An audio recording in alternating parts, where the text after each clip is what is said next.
smile and you started to make your way through.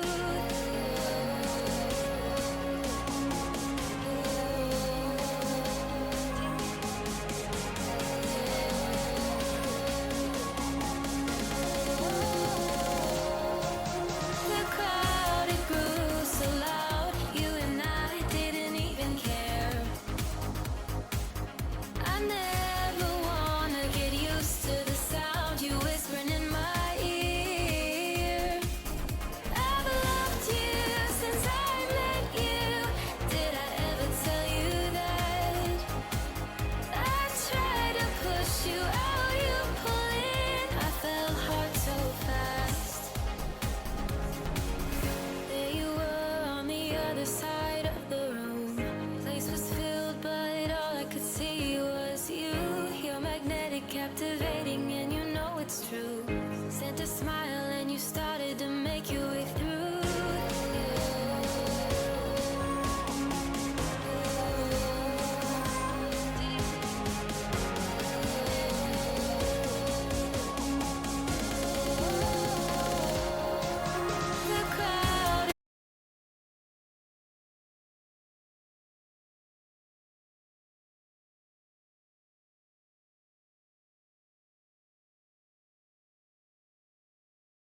team ban.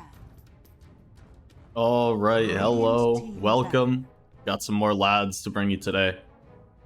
No Nace if you're, or no Playfly. Wow, it's been a while since it's been Nace.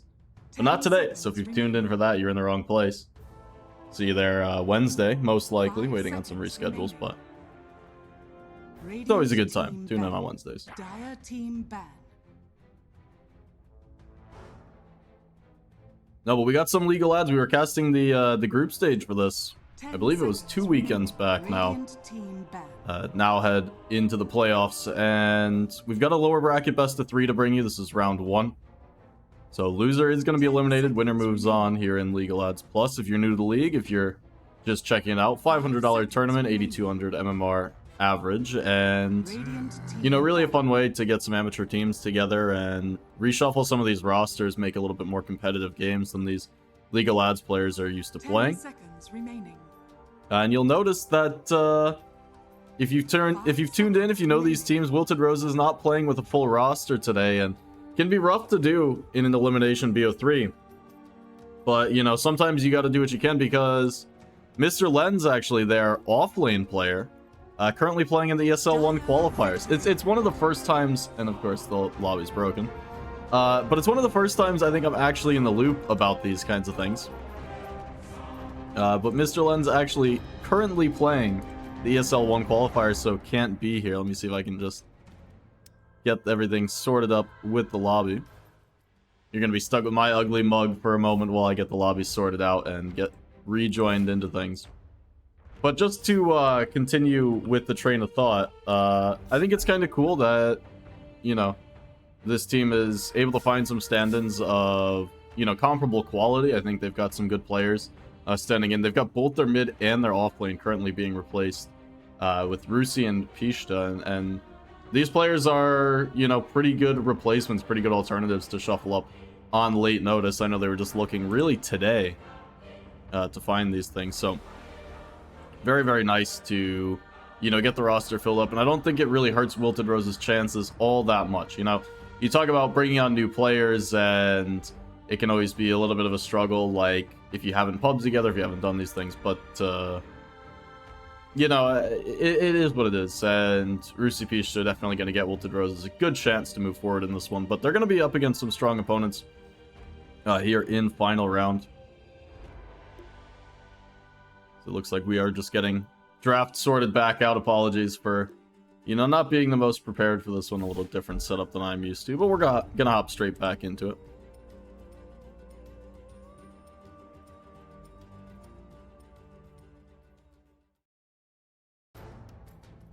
Dire team ban. Radiant team ban. Back to the other point, Mr. Len's missing this one for the qualifier. Unfortunately, taking a peek over at the other screen, looks like things aren't going so hot for them. See if I can just pull it up here on the other side. 10 seconds remaining. Radiant team ban. Dire team ban. You know, why not? Could be fun to do, no?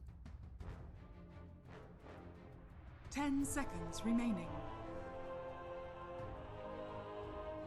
5 seconds remaining. Close enough. You get the picture.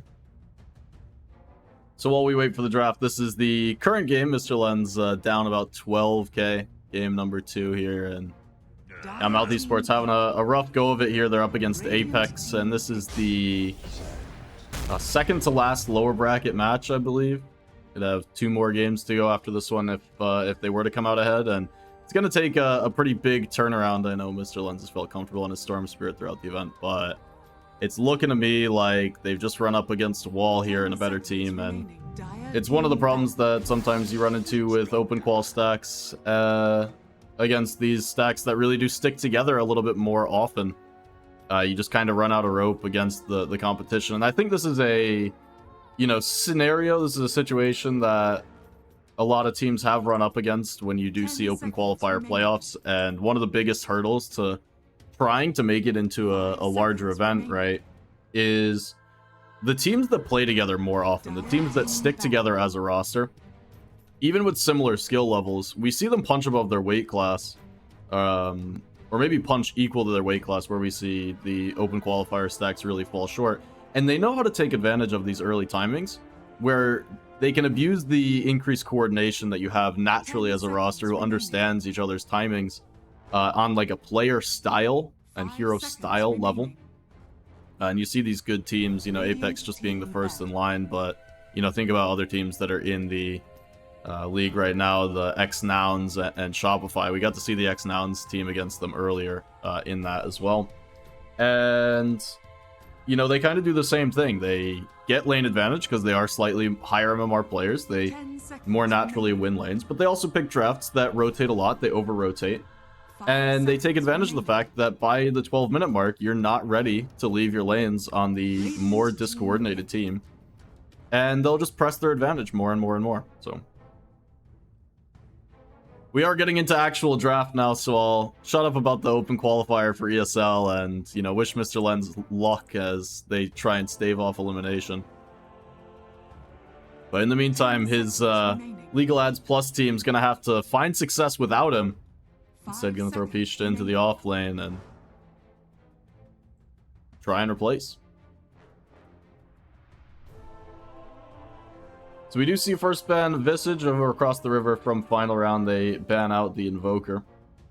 Just a couple of interesting first bans that aren't necessarily the priority, but understandable for both of them. Invoker's just been a very comfort hero for a lot of players, and it is one of the mids that can be involved kind of whenever. Visage, meanwhile, is just super annoying to play against no matter what. And, you know, it is one of those heroes that can come out ahead kind of whenever it wants. You get the extra gold for any kills with the soul assumption kills, of course, with the facet. You never really want to see it. Wilted Rose is going to go with the first pick, Sand King. This does have the potential to go mid or into the off lane. They're going to follow it up with Luna, so we see this very, very often. They're actually just going to snap pick a Luna Marcy. Now, this lane is one that we haven't seen the most of, and honestly, that surprises me. You know, teams have been opting for this Luna Tusk, this Luna Clockwork, even some of, like, the Luna Treant Protector, right? And Marcy, to me, is such a natural extension with the Luna lane, right? You get the sidekick, it's already pretty strong. But on top of that, we've seen Marcy in the past. It's the support that goes one item in the BKB, you know, or sometimes even if it's not a great BKB game, one item in the Basher, and can just jump cores and really pose problems for your squishier cores into the mid game.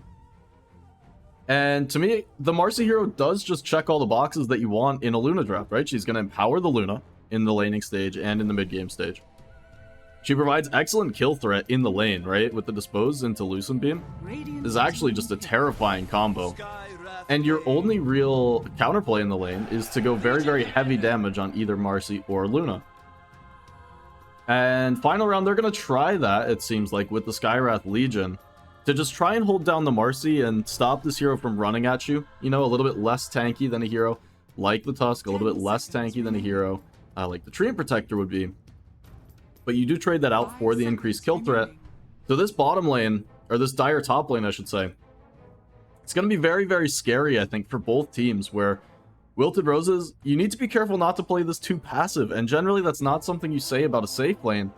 But if the Luna Marcy lane just sits back and kind of allows Skywrath Legion to build up the magic damage slowly over time, you know, maybe even bring out some extra mana regen to their lane, whether it be in the form of raindrops or early arcane boots or something, then you can really give away some of your advantage coming out of the lane.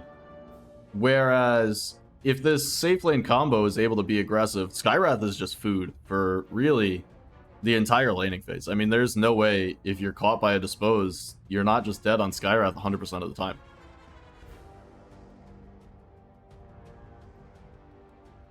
Another thing I like about the Wilted Roses draft right now is they go into this fourth pick.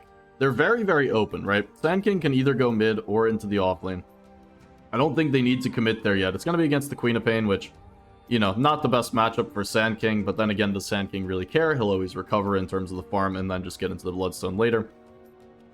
But also, they've got one support in the Marcy that's very happy to rotate to the mid lane, especially if Luna ever feels the desire to go into the jungle. You can always go through the Twin Gate as well if they want to run the Sand King in the off lane, which with the Ember pickup, that's what we're signaling is coming. So you've got a safe lane duo that's really happy either sticking in lane and just being strong, or rotating early through the Twin Gate. Marcy very happy to run mid as well, to try and give some help to this Ember Spirit versus Queen of Pain matchup. And Luna's a hero that's not going to miss the Marcy too much if she wants to go for a Power Rune rotation. Able to just do some push the lane out shenanigans and, you know, push the lane, go back, farm the jungle, and just play safe until you do have your support back with you. And meanwhile, final round's draft, I mean, they have the dual combo damage, right? Whether you're looking at the Death Ward, whether you're looking at the Mystic Flare. So they have this big magic damage potential in the duel. But to me, I mean, I'm looking at 2, maybe 3 cores that are very annoying to find in the duel, right? Sand King, once he gets to that one item, once he gets Bloodstone, even with all this extra damage, it's so committal to try and find a duel. You know, it can be difficult. You're always in the Sandstorm. Your supports might be dragged a little bit out of position going into that Sandstorm. Luna as well. I mean, it's great to hold her down, but if you don't have the right combo going, Luna's going to be chunking some pretty hefty damage inside of the duel. You need to be careful not to just lose it going for one of these edge duels. And the supports on final round are a little bit less helpful, a little bit less likely to be making these early rotations across the map. Now, I wouldn't rule out any Twin Gate rotations from them, especially you look at a hero like Skywrath just making his way to the Witch Doctor lane, to the safe lane. But it's going to be very reliant on what they pick up as a carry if it is an enabling hero through the first, 5 or so minutes. Because say you pick a Lifestealer here to match up into the Sand King, and you say, well, it's fine, we're going to get a Radiance, I'm just going to farm on the Lifestealer. The game feels very flat to me. It's all around these Queen of Pain rotations. And, if your mid gets shut out of the game for even a couple of minutes, things really won't be going your way. Dire team pick.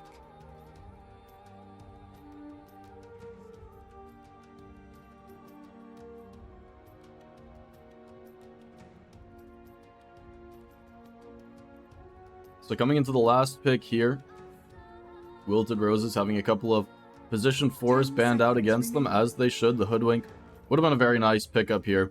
Now, I would like to see some kind of saving support come through because of the duel, because of the Mystic Flare, and what they're able to do. Now, unfortunately for them, heroes like the Shadow Demon, like the Tusk, have been so much priority that it's very, very hard to get these heroes in the first phase, let alone the last.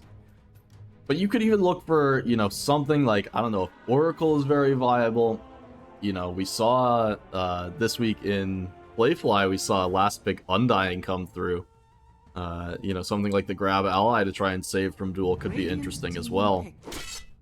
And they're going to go with the Pudge. So very similar idea here. This is going to be your position 4 Pudge. The lane with Sand King's fine. I mean, you can always hit hooks, and if you do hit the hook, drag them into the Sand King damage, whatever. That's not why they're picking it, right? They're picking it specifically because he's going to sit back, maybe go for an Aether Lens, he's going to get a blink, and this Pudge is going to exist to dismember his allies on the backline.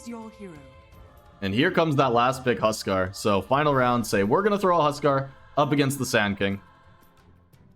And this is going to make your safe lane, or this is going to make your off lane very, very sad. And final round is kind of going in on this Huskar idea, because honestly, like I was saying, their draft's quite a bit more stagnant, right? You're not making these super early rotations, all going to be on your Queen of Pain. DKMP, I mean, he's willing and able to do it, but you just need the execution to be there. And Huskar throws one more little wrench into the mix, where if this Huskar starts to snowball early in the game, you can hit a timing that Luna's not ready to fight. And that's a surprising thing to say about a Luna draft now, because this hero is ready so early into the game. But Huskar is one of those heroes that if you hit the point of critical mass, right, if he's able to beat Pishta in this safe lane, or in this this bottom lane,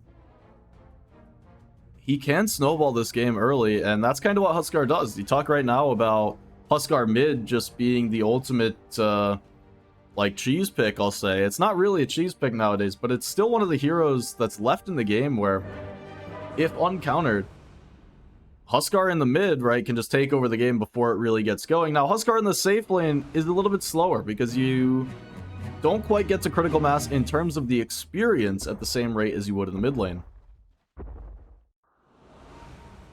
But that being said, it still does pose that threat. Like, don't get me wrong, this Huskar will be really the main hero to watch in this game, because if Huskar doesn't come out to an early lead, Huskar doesn't come out super ahead, you know, that's why you pick this hero. And if he does fall behind, things start to get very awkward very quickly for this Radiant team. Moon's blessings. So final round just need to be, I'm not going to say careful, but need to be very sure of their early game here. Otherwise, these Wilted Roses going to be able to make things happen with the rotations and with this mid-game power that they bring to the table with the draft. I personally, I like the Wilted Roses draft better. I think as long as they're able to weather the storm that Huskar is going to bring, this draft does just feel very with it to me. And I actually love the support duo, right? Both of these supports going to look to make plays early. And Marcy being one of those heroes we don't get to see too often, just feels right in the wheelhouse of the game today.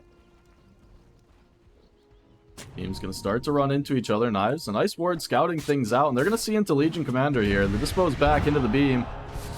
The big overwhelming odds to come through. Pishta with the Burrow Strike forward, and it looks like they're going to have the damage here as Wilted Rose is going to get first blood on Ember as Rusi gets the first one. And at the end of the day, it's going to be 2 for 2, but the first blood going Wilted Rose's way. They're not going to be too unhappy with that. Rusi with the one sleight of fist. Not forced to skill anything unfortunate either. And runes, don't tell me they're going to lose all of them. It looks like 2 runes in the bottom half might be uncontested. As here comes Knives, just going to walk his way down, even brings the bounty rune to Ember and says, Rusi, you take this one. I'm busy. I'm going to walk my way down to the bot lane. And so, alright, a little bit of lane swap. Huskar will be that the mid hero instead. Lane him up against Rusi as they send Queen of Pain to the safe lane versus Pishta. Wasn't sure this was what was going to happen, but I'm not the most surprised that it does, just because I was talking about how the Huskar as a snowball hero does need these extra levels to come through to really enable that style gameplay. But that being said, the Huskar versus Ember matchup is not a slam dunk. I mean, it's definitely going to be favored for the Huskar. But nowadays, with Embers going for this slight chains build-up, feels like there might just be enough spam from Rusi to make things interesting.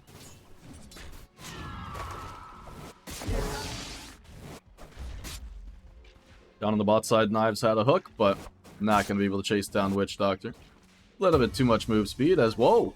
Another. Talked about how Rusi was going to have a good time in the mid lane. Well, he's got a solo kill on Huskar. You don't really watch for Huskar to be low in lane. Really, it's not that big of a threat. So seeing the low HP in the mid early on wasn't really a red flag, but Rusi takes advantage, 2 points in the slight, and that's enough damage to take down Vagabond. I feel like I've cast this guy before, and I keep getting stuck on whether it's Vag or Vagabond. It's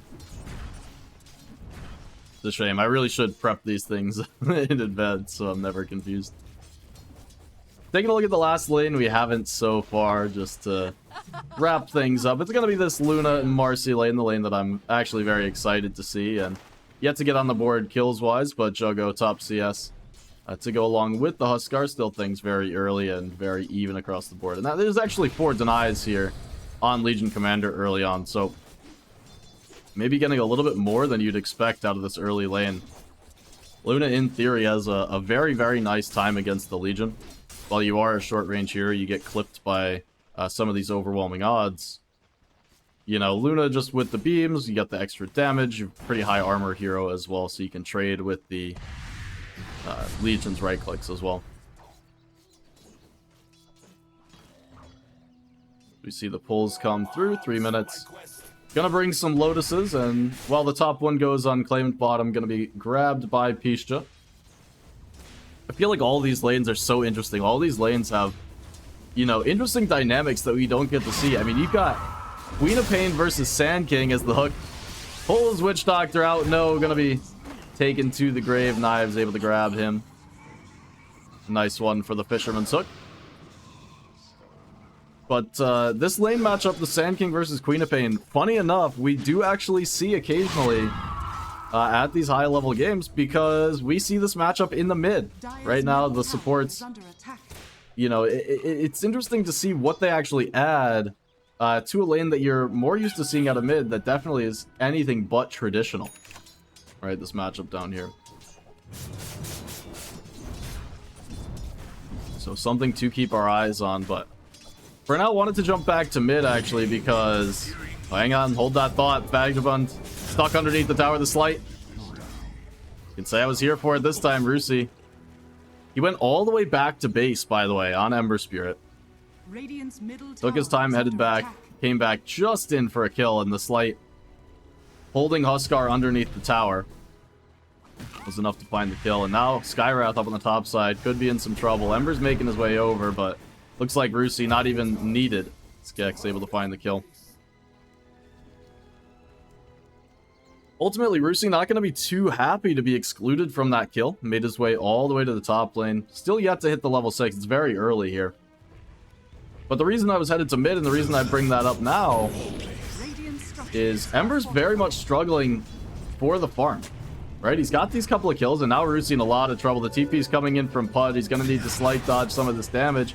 But it looks like the spears are able to tick him down, and Knives might have just TP'd himself in danger here as Vagabond able to run him down and will be brought down. So Huskar first to the level 6 as he's able to get a double kill through this mid lane. And the point I was going to make there is, despite these 2 kills from Rusi in the mid, he basically uses his resources to find these kills. Huskar TP's back in and just farms the entirety of the lane, the entirety of the game. It's up top, Luna in trouble. Will trade herself out for a kill, and Rusi's made the TP up top here as well. The Slight, it's going to be off the mark. Things will settle yet again. Well, Huskar, I mean, we take a look at the farm. 33 and 12 on the Huskar. So despite having the 2 deaths, just comes back in and farms every creep. And meanwhile, it's only 17 and 0 on Ember. And hook off the mark. He's felt like he had to make these rotations, right? He ran through the top jungle at level 5 because he couldn't stand his ground against Huskar, and understandably so. 6-minute runes do spawn. Knives has the hook ready, but not going to be able to pick off the shield rune. And shield rune, a very nice one for Huskar to find here. Never refuse gold given. Might just go straight in for Knives, as it's going to hold that thought. Just continue to farm up here in the mid.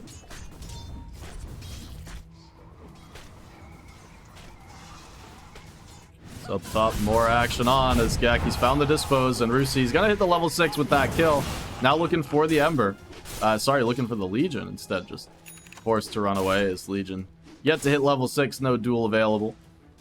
Huskar making the rotation through, but not gonna find anybody. Luna could be in some trouble. Shows on the wave. The rest of the team retreating back towards the base, and Juggo. No Eclipse means no life. Farms up a couple of creeps before he goes down. And like I said, this game, for the Wilted Roses, it's going to be all about surviving the Huskar timing. Coming up on the armlet as, wow. Vishja finds a solo kill. Did lose out on the Wisdom Rune. But Sand King says, I wasn't going to have that experience anyway. That's just fine by me. Gonna try and kill off this Queen of Pain. This is your safe laner. The stun's gonna be off the mark, but Rusi jumping forward with the remnants. Another one should be just enough damage as the right clicks come through. Rusi able to take him down. Still, everybody suffering in the CS department, but it's time to switch over to kills as we've had 16 of them. Or net worth as we've had 16 of the kills. So we see Ember is holding ground, right? Ember is right up there in the net worth. Sure, Huskar is a little bit wealthier. But at the end of the day, somewhat to be expected. The chain's this time gonna hit. Artorias in some trouble, and underneath the tower, Rusi able to click him down. TP canceled. As the DKM PTP not canceled, so Queen of Pain's here in the mid lane. Trying to get some of the advantage over to the Queen of Pain as Huskar's made his way down bottom. They've got the Invis rune on Ember. Making their way down here in the epicenter. They've got the Slight as well. See if they've got enough damage to take down this Huskar, and indeed they do. They bring 4 to do it. But Pishta ends up with the kill, gets Ember Spirit involved, and it's a big one to take down this Huskar. Feels like every kill you're able to get on the Huskar pre 15 minutes is so valuable because it just stops the snowball timing from coming at that ideal pace. Knives a bit too aggressive underneath the tower, just gets gunned down. As Gek could be in some trouble as well, retreating through the creep wave. Starting to get run down by the Skyrat, silenced up, so no ability to jump away. Huskar's TP'd back down here, so Pishta, he ran in to try and save his buddy, but now he's in trouble. Trying to just clean up the stack. He's not even going to be able to do it. As maybe he is. Creeps popped to that Caustic Finale. Still not going to be a happy camper. Thought he was safe and sound, but instead Huskar made his way back up here as soon as he respawned.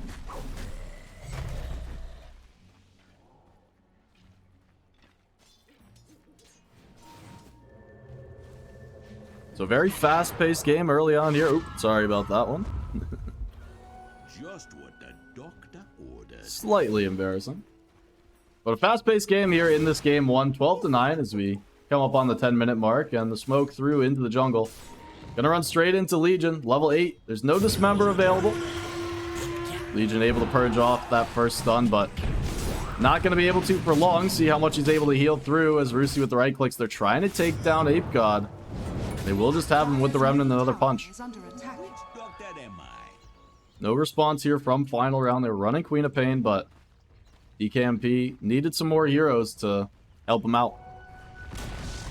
Dire's middle tower has fallen.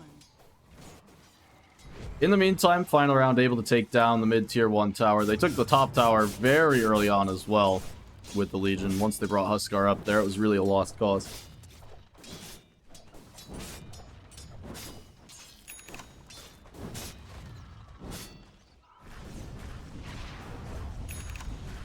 But Vagabond, the timing really has slowed down, and I say that while he is the top net worth hero in the game, still just having the armlet delivered for Huskar. And he's been bottom for a while, not able to put significant pressure on the tier 1 tower.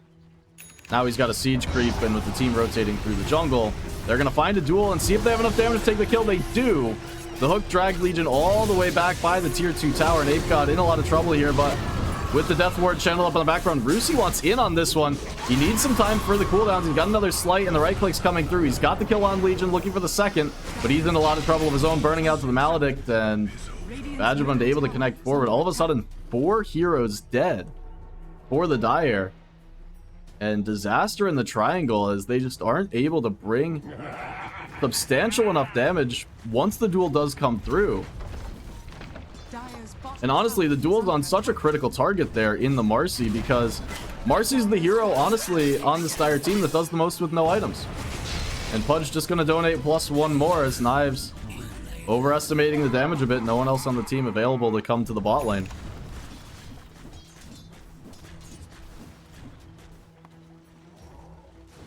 So making things a bit awkward. I said Vagabond might be a little bit off the pace. All of a sudden, 7.2k net worth. Armlet in hand, building towards the early Aghanim Scepter, and you'll guess where he's headed. It's like it's straight to the Roche pit. In the meantime, his team up in the top lane hunting for Luna, and Juggo's in a lot of trouble up here. Stunned up by the Coconut. Maledict on top of him as well, and he will just be burned down. DKMP able to zap him down with the Dagon. The score not all that impressive for DKMP, but he's got plenty of net worth. 3, 2, and 3, and only 70 last hits. But second net worth in the game, and Luna's game has really been shut down. I mean, we're talking about a Queen of Pain able to keep pace, and more than that, able to be significantly ahead of a Luna here, 13 minutes in. But it really is, ever since Huskar was able to come to the top lane, pre-10 minutes, it just shut down Luna's game completely. She struggled to find the farm and make a recovery since.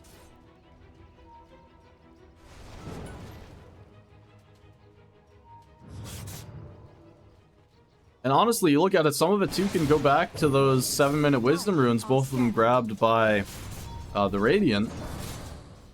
You got low-level support, says Ember in the triangle, silenced up, Vagabond looking for the connection.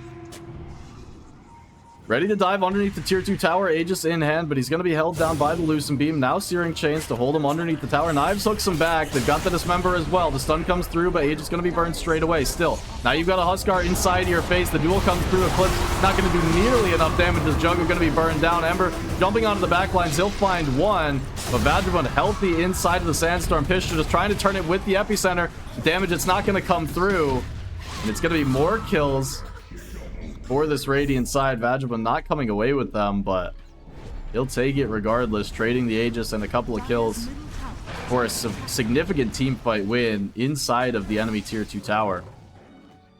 And really right now just showing the strength of the Huskar.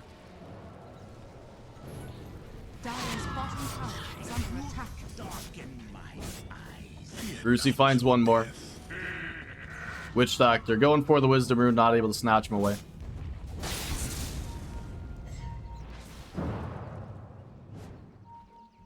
Huskar hunting up inside of the triangle.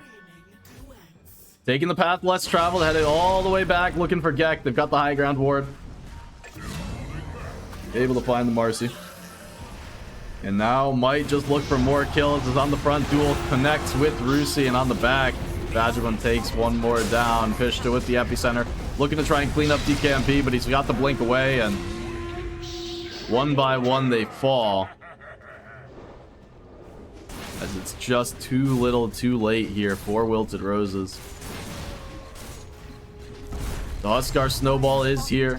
Timed it up nicely with the Blink Dagger on Legion Commander. That's how we see that duel come through here.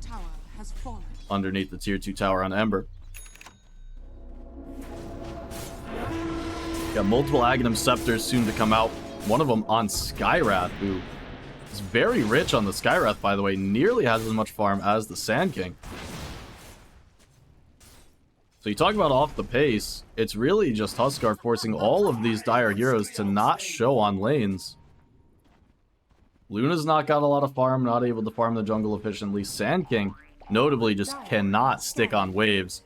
He's been dragged, forced to respond to kills, and unfortunately for him, at 2 and 5, the responses have been mostly him TPing in or walking in and then dying. So not able to do what a Sand King wants to do and power farm some of these waves, get to that Bloodstone. Been very held off the mark here, and he's going to tank another gank. He blinks through, able to pop the smoke, but the duel is going to connect onto him. They're not going to need any more of the Searing Chains. Trying to hold him back, but the slight damage, I mean, it's just not there from Rusi. He's the only hero on the Dire with really a semblance of net worth that he needs to carry forward into this game, but right now tied up into the Maelstrom. And one round of the Sleight of Fist, it's not going to be enough damage to hold these heroes back.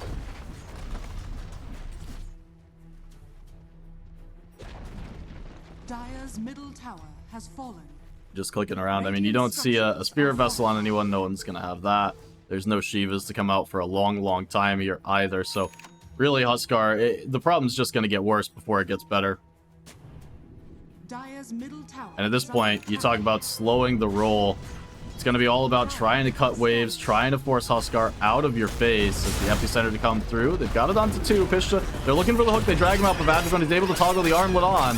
See what more damage they're able to put in onto Huskar. They're looking for it, the Slight Chains to come through, and they will find the kill. 781 gold streak going their way as hunting for one more, see if they can't find, and indeed they will. It's going to be Rusi able to take down the kill, and now the duel on the back lines. Will find one, and DKMP with the Sonic Wave able to find a second as well. Still, he blinked in for this one, popped the BKB, but Luna's here to do the damage. And it's another big kill streak going the Radiant way. That's a big deal for Luna. Luna's been off the pace really since the game began. And you talk about so much gold being injected into this Dire side, that kill recap not doing it justice. Or it did break the fight down into 2 distinct sections, but it's a lot of gold injected the Dire way. It swings the net worth something like 3,000 to 4,000 off of that one fight. And more importantly, in a game that's all about weathering the storm, you get gold injections on 2 of your big cores in the Luna and the Ember Spirit by taking down some of these Radiant streaks. Turns into immediate items as well, right? Rusi gets the Mage Slayer completed. He's going to head towards the BKB. Marcy's still working on the BKB, and that'll come in time.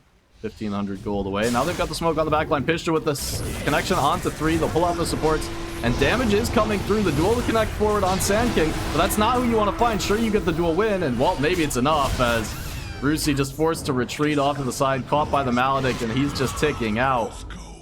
It looked so good, the wraparound on the backside, but again, without the Luna there, they just end up running out of rope. This time, no Eclipse to provide the additional damage.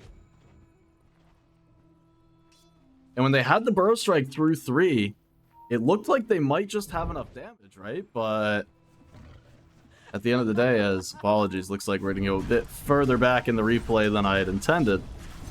But you get the picture, right? They come in through the south side, and when they pull out these supports, it looks like they might just have 2 clean picks straight away, but Marcy gets in late, so you don't see the Witch Doctor fall. He's able to get the Maledict, able to get the Coconut.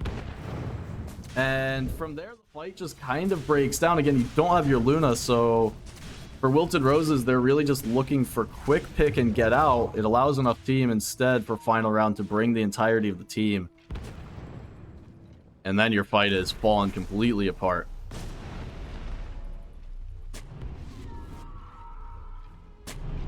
Knives, the Hunter becoming the Hunted. He was looking for the connection onto No. Instead, turn around with the Maledict. Now the jump forward. Gonna give away some dual damage as well. That is 146 dual damage, by the way, for Ape God. And they're just in time for the Tormentor. Shard into the hands of Skywrath.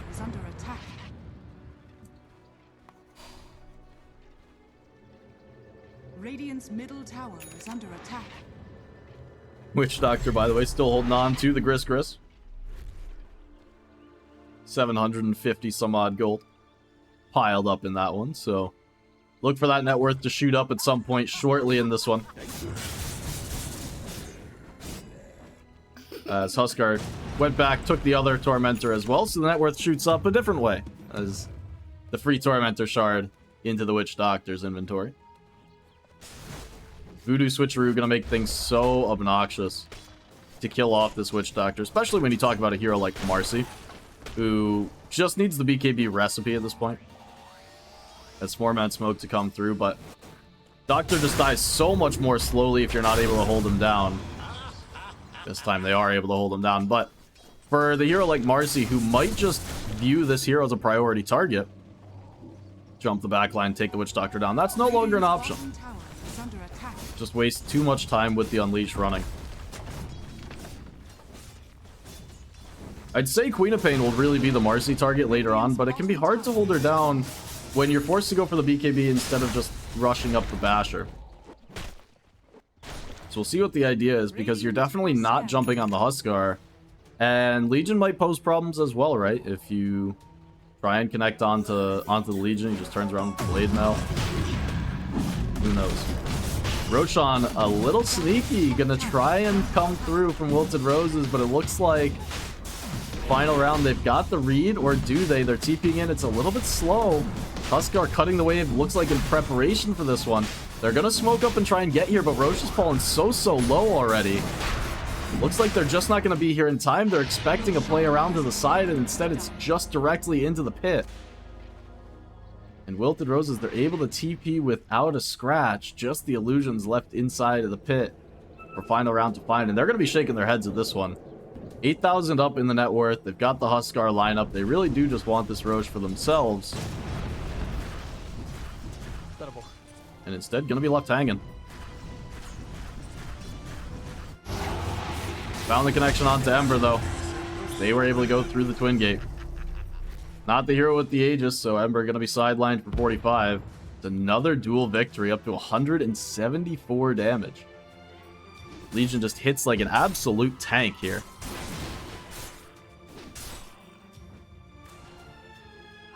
Definitely not going to be wanting for a damage item this game, as he's got the natural inbuilt damage ready to go.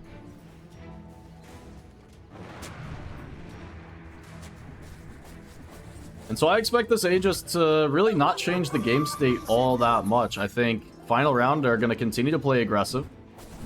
And Wilted Roses, the only thing they can really do differently is try and have Luna play a little bit more aggressively in the fight and absorb some of this early damage to try and leverage the Aegis and turn it into kills, because otherwise, you know, final round, they're not really too at risk here. Fisher with the Yule Scepter able to get the blink away. Burst strikes his way into the trees and he'll TP home. The team is coming here for Wilted Roses, but you've just lost your Sand King. Now jump on the backline from Rusi.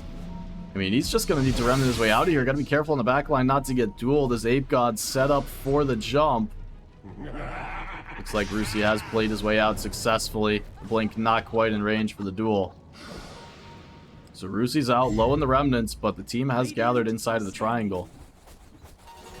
Still just back to the point, if you're not fronting the Luna here with the Aegis, it really does feel like final round can continue to play as they have, and as long as Luna isn't your first point of contact, you're not really concerned with Luna coming late to these fights with 2 lives. You'll just be able to kill her twice once the team fight's fallen apart.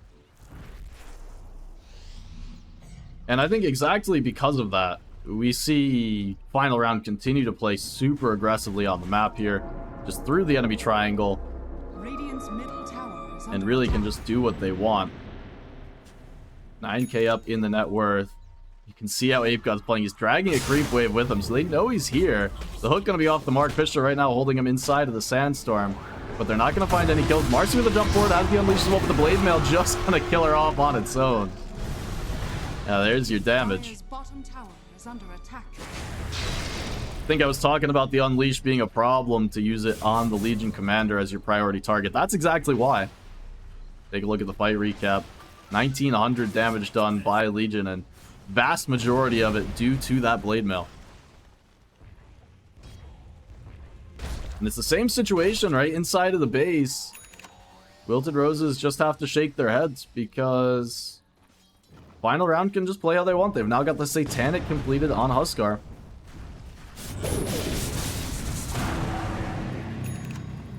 Satanic used early here. Now the jump forward. Rusi wants in on this one, but he's going to be silenced up. Now caught by the Huskar jump. Rusi surviving with the Sleight of Fist, and maybe they have the damage badge when he's falling low, and he will die. They'll trade him out for Ember, but Juggo in trouble on the backlines as well. The Age is going to be popped. And now the jump duel. Ape God's got one. And DKMP with the Sonic Wave on the backline. Juggo, all he can do is TP. He will get home.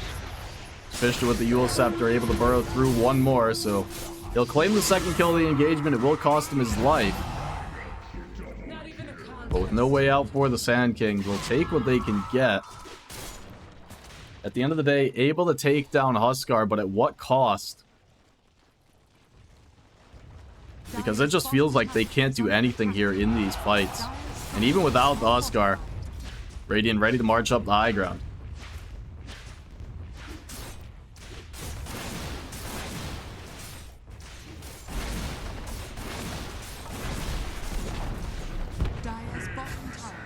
Tier 3 will fall, and the immediate retreat from final round as they get the hell out of the Dire base.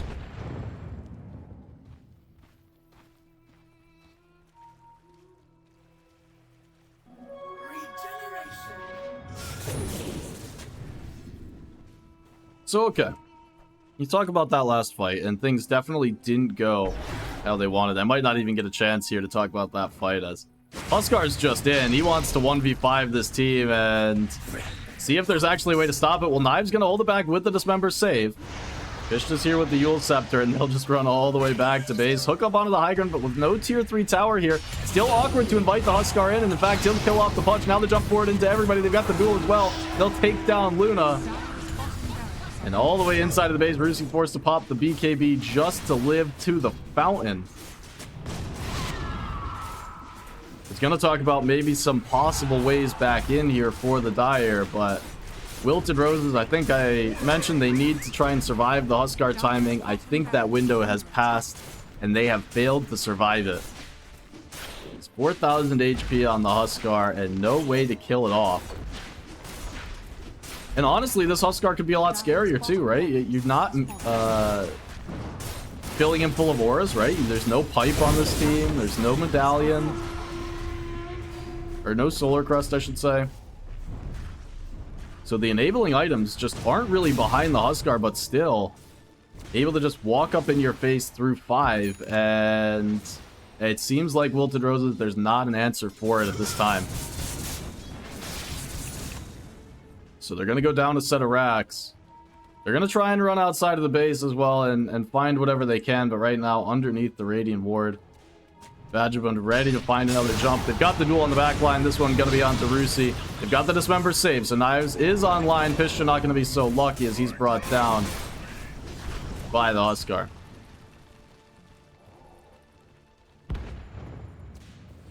Aghanim Scepter for Vagabond's been putting in work ever since he picked it up some 15 minutes ago. You can see 15 and 5 on the Huskar. Died a couple of times early in the mid. But it's been the Vagabond show, as it often is in these Huskar drafts.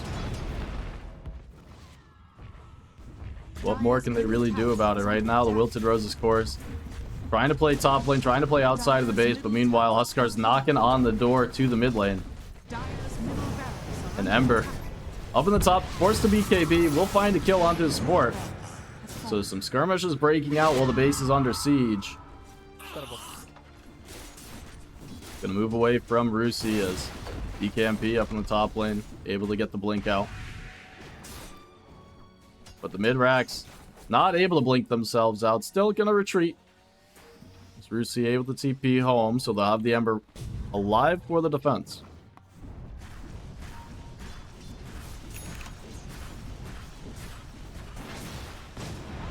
"30 minutes in here to this game, number 140 to 28 for final round, as they're enjoying a cushy 16,000 net worth lead, vast majority of it right now on the Huskar.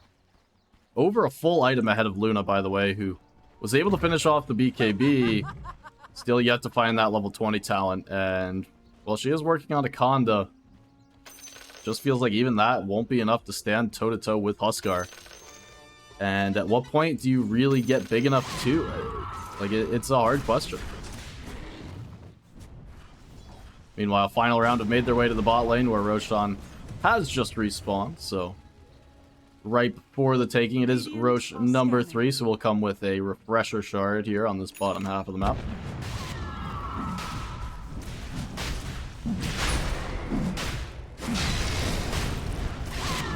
Talk about double Sonic Wave, perhaps.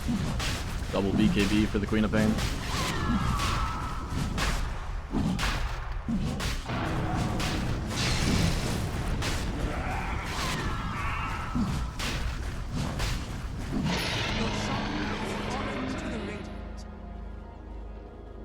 Yeah, give it over to DKMP. Looked for a second like Huskar might be keeping it for himself, but no real need, as he has picked up the BKB, so Huskar would be able to make use of it with the BKB online.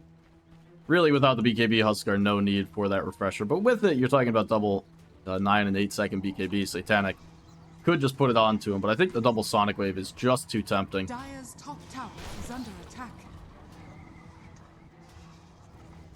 Smoke up. They're going to find Rusi feared up by the Huskar and see if they've got enough damage. Indeed, they do. DKMP in with the Dagon to finish him off. Hook pulls Huskar up onto the high ground. But I think it's just going to be the death of him. They will take down Fudge, and the rest of the team trying to kill off this Huskar, but he's in the Satanic, healing through everything. The Sonic Wave comes through. They will get through the Aegis, and DKMP does fall. But they've got in to clean things up as they'll take down Luna. Rusi with the buyback. Vagabond, you got stuck for a second. That's that shadow patch they had on Huskar. I forget how publicized it was. Hold that thought, Epicenter under the tier 4 towers. No, he's going to be totally fine on Huskar. Ready to close out this game as he jumps forward, finds Rusi for a second time, and maybe not going to be the dieback. No, it is indeed, as the rest of the team cower in the fountain. DKMP senses blood in the water, buys back into this one, ready to clean it up. But yeah, Huskar no longer chasing your cores indefinitely back to the fountain. If they are running around, you will eventually pop out of it. GG gets called. So not able to drag Huskar into the fountain. Not even sure it would have been enough, if I'm honest. Final round simply get too big, and that's game number 1.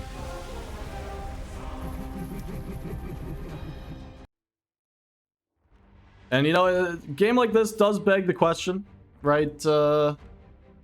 Is this a hero, the Huskar, that Wilted Roses are not ready to play against? Not ready to play with? Because it seemed like Rusi in the mid, he's used to how this lane goes, and he was able to get some kills out of it. Unfortunately, not able to really get the farm behind it. And then a couple of early rotations that didn't pay off just put Huskar on the front foot. I was going to say put Ember a bit on the back foot.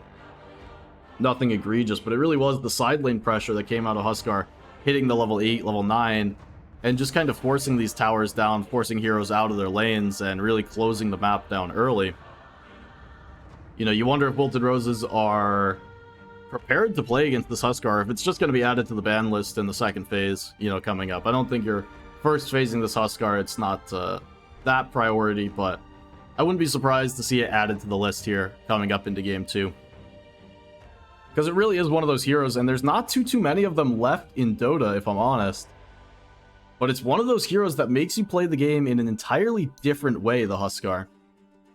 And you could feel it from minute 0. It's all about outlasting and surviving, unfortunately. You look, you know, 10-15 minutes into the game, some of the core net worth, Luna and Sand King in particular, just totally shut down, where they weren't necessarily shut down early on. Now, I'd say that Luna's net worth really just struggling out of lane and not able to recover at any point in the game. So, you know, weren't struggling that severely, but Huskar just closes down the game and clamps down on the map. It just makes it so difficult to get anything done. All that being said, we will be back with a game number 2 shortly, so stick around here. Best of 3 Wilted Roses versus final round. Elimination on the line, so Wilted Roses in a must-win game 2 scenario, trying to force out a game number 3 here. Stay tuned, more League of Lads plus playoffs coming up next.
Got drunk off your life, and I lost myself again. You hit just like a drug. This time I won't let you in.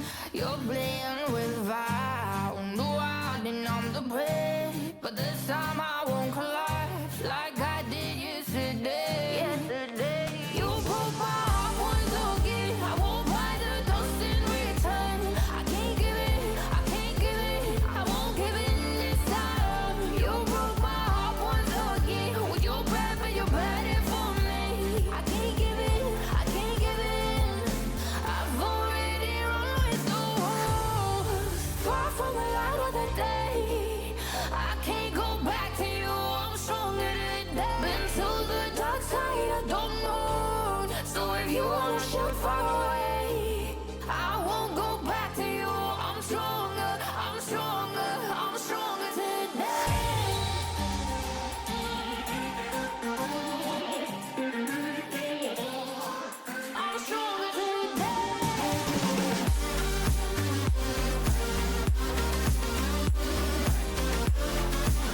Tú tienes la pócima para enloquecerme, pero voy a draw the line.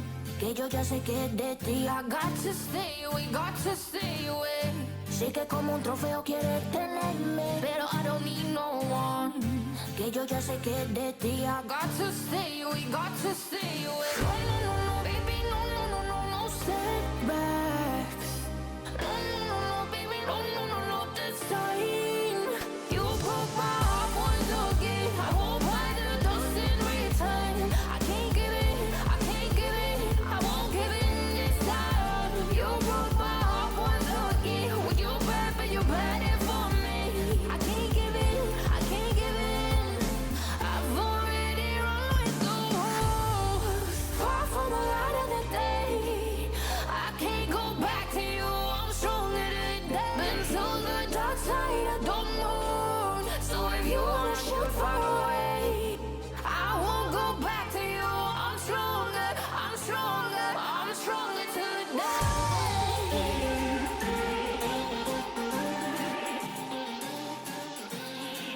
I'm stronger today.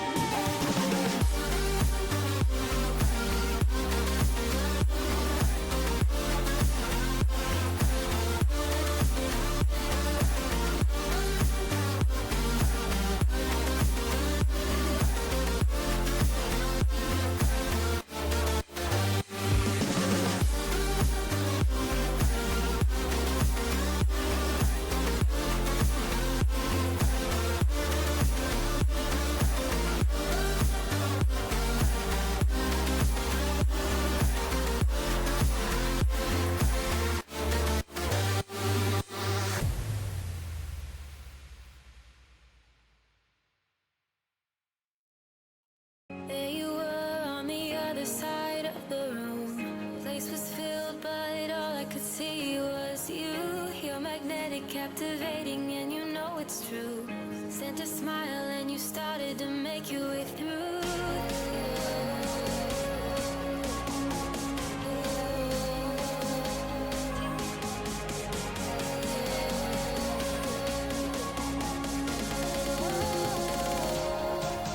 The crowd, it grew so loud. You and I didn't even care. I never wanna get used to the sound you whispering in my ear. I've loved you since I met. Radiant All team right, ban. we are back. Game 2 draft underway. And we've got a different set of bans, if I'm not mistaken, from final round here. 10 seconds remaining. As, by the way, FYI, talked pre-game in game number 1 about how Mr. Lenz was elsewise committed with the ESL1 qualifiers. Now, big, 10 you know, seconds GG's go out to him, and unfortunately, were knocked out of the lower bracket hunt by Apex, yes, I believe Apex Genesis. Just to confirm myself on that, it was indeed. So you'll notice Mr. Lenz back for game 2 here, really putting in double duty. He played, I believe it was 2 BO3s earlier today. Dire team pick. Yeah, just 2. But played 2 best of 3s earlier today, starting at something like 3, 4 o'clock. I remember seeing it go live, so really has been committed to Dota today. He's back to close out the series, and his team's going to need him here. Wilted Roses behind 1-0. Rusi's still going to be hopping on the mid here. 10 seconds remaining. Dire team ban. Queen of pain. But his team definitely going to need him to, you know, stay in this hunt here. As Mr. Len's going to be plopped from one lower bracket to the other. Is an elimination game for Wilted Roses. Lose this one and they are out of out of the League of Lads plus hunt. 5 seconds remaining. You'll never guess what I was just looking at before this was the extra life page I was working on. That's funny. I think solo casting does that to me sometimes. You know, it's been a little while. I've been lucky and had analysts for most of the time, so if you are a bigger fan of when I've got an analyst on, well, suck it up. Too bad. Solo cast today. 5 seconds remaining. But it definitely makes me a little bit loopier Got too many things to pay attention to.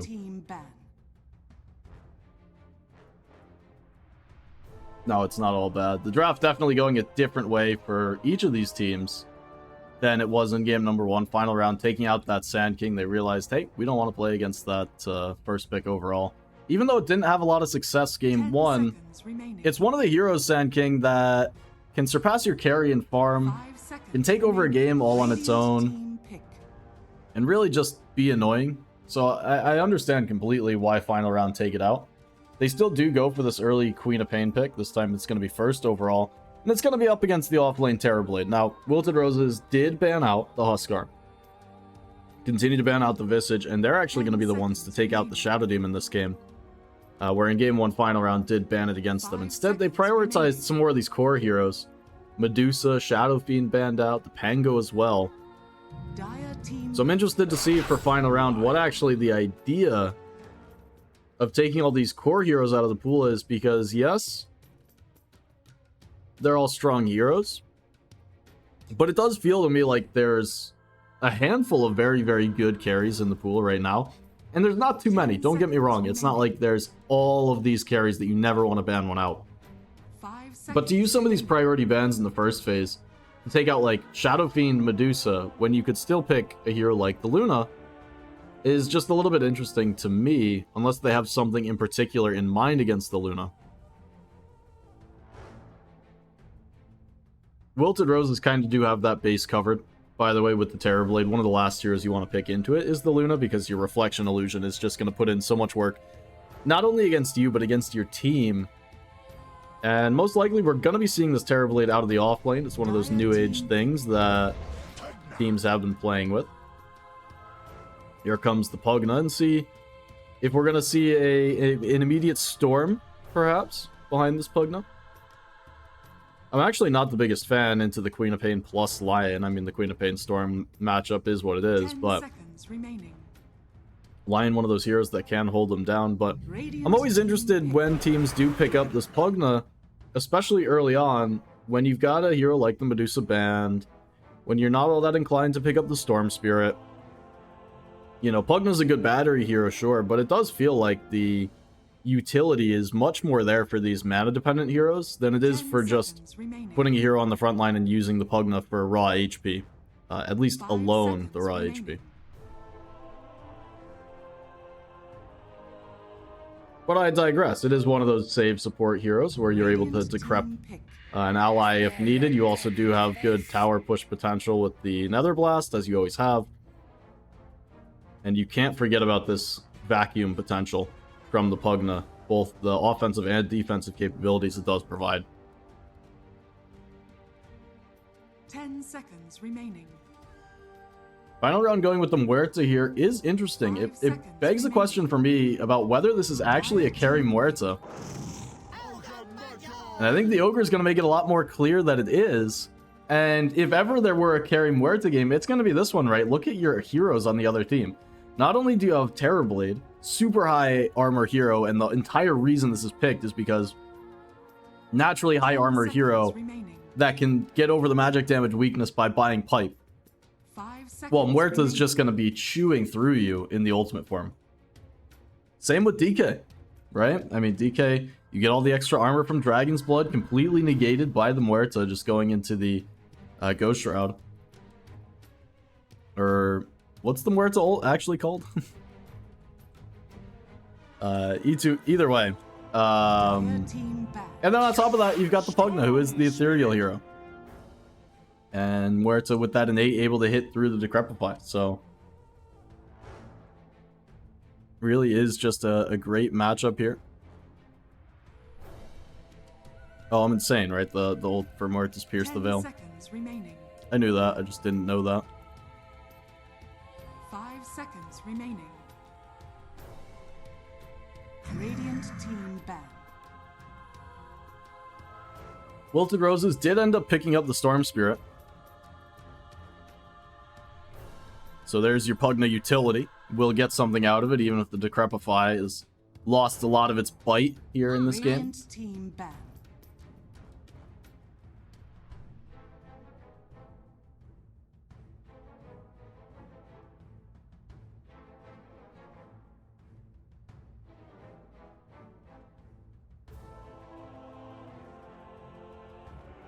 10 seconds remaining. 5 seconds remaining.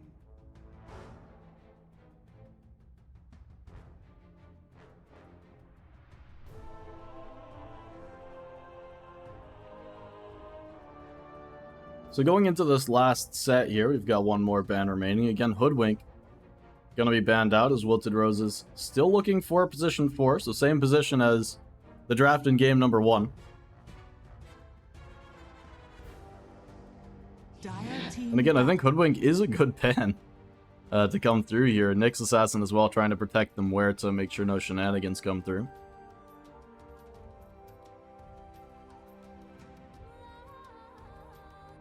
But talking about heroes to pair up with the Terror Blade, something with a stun able to get on them where to could make the lane a little bit awkward. 5 seconds remaining.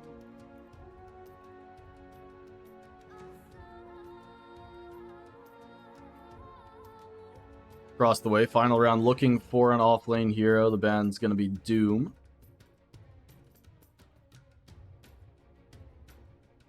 See what else they do want to take out of the pool. Going to be matched up against the DK, which is a pretty hard lane to, you know, get a lot done in.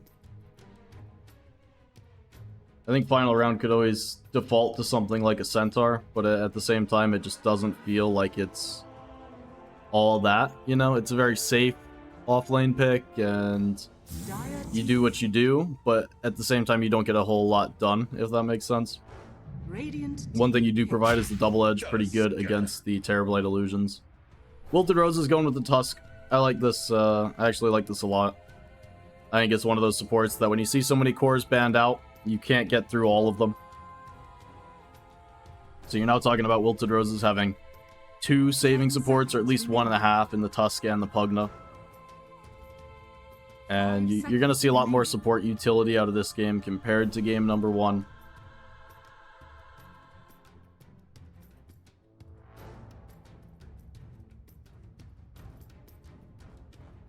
Final round. Interested to see where they go with this last pick offlane.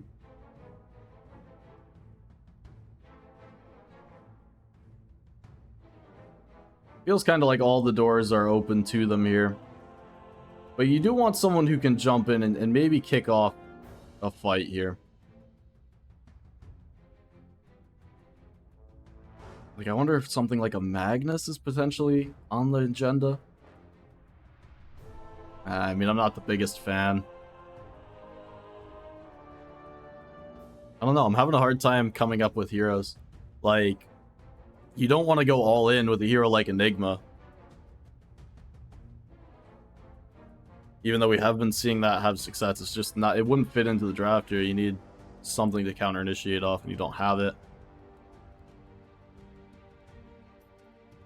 Same kind of thing with the Dawnbreaker, right? There's just not enough survivability for you to reliably come in with your ultimate.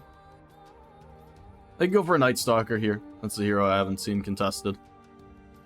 Gets on top of the Storm. Sure, you have to deal with the Tusk, but I think it probably is the right idea. The lane against Dragon Knight isn't amazing. But then again, what really is?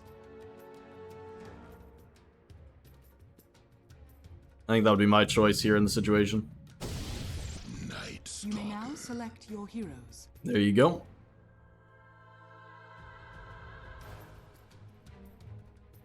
I know I've said it before recently, but I feel like my casting MMR has gone up, you know, multiple thousands of points the longer this post-TI patch goes on.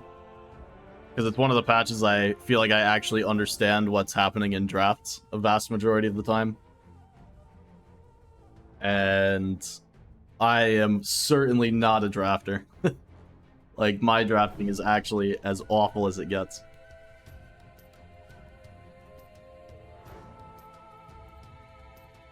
So just wait. I mean, usually listening to my draft analysis, you'll actually lose MMR, right? The longer you listen, the worse your next game goes.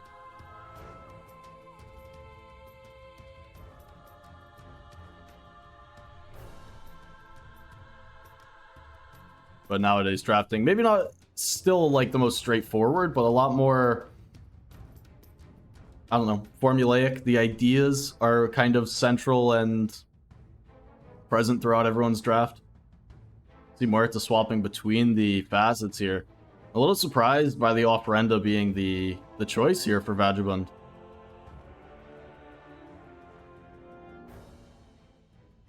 I actually feel like outside of support Muerta, the Ofrenda really doesn't give you utility. So that's my general read on the matter.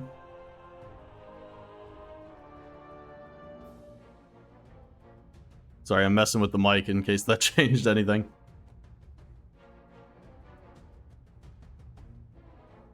Apologies if I've just blasted anyone's eardrums. I do apologize.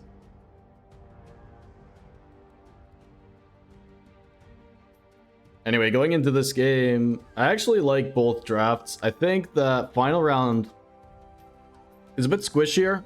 So look for Rusi, Juggo to have good games if they're able to get on the back lines. Right, we've seen how much DK can do with really just +1 damage item. Talk about like Armlet BKB, and then whether you go to SNY, you go Blink. As soon as you get to the Chrysalis, beyond that one item, really going to be doing a lot, and the question is whether they're going to be able to hold Muerta down, because outside of the initial jump, if Muerta's able to get into the Pierce the Veil, there's not actually the most magic damage to put onto her during that ultimate form. And Muerta will be doing an absolute shit ton of damage this game. Muerta will be doing so much work in that Pierce the Veil ultimate.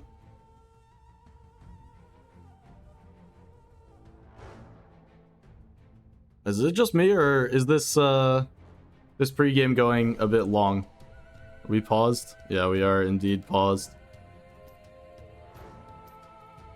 I think we need a PSA for teams, right? Pause once we get into the game. Like, let the loading screen go and pause with 0 seconds removed from that, so that it comes up on the spectator mode. Because otherwise we just get this.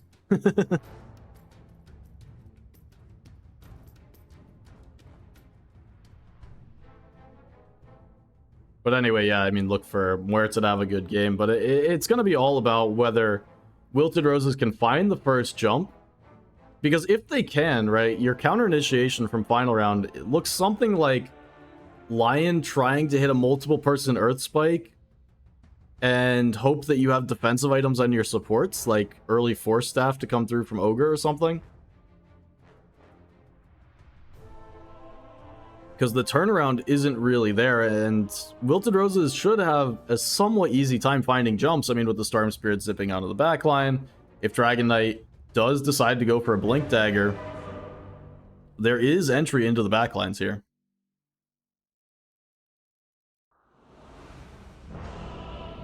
And all the save supports right now do belong to the Wilted Roses.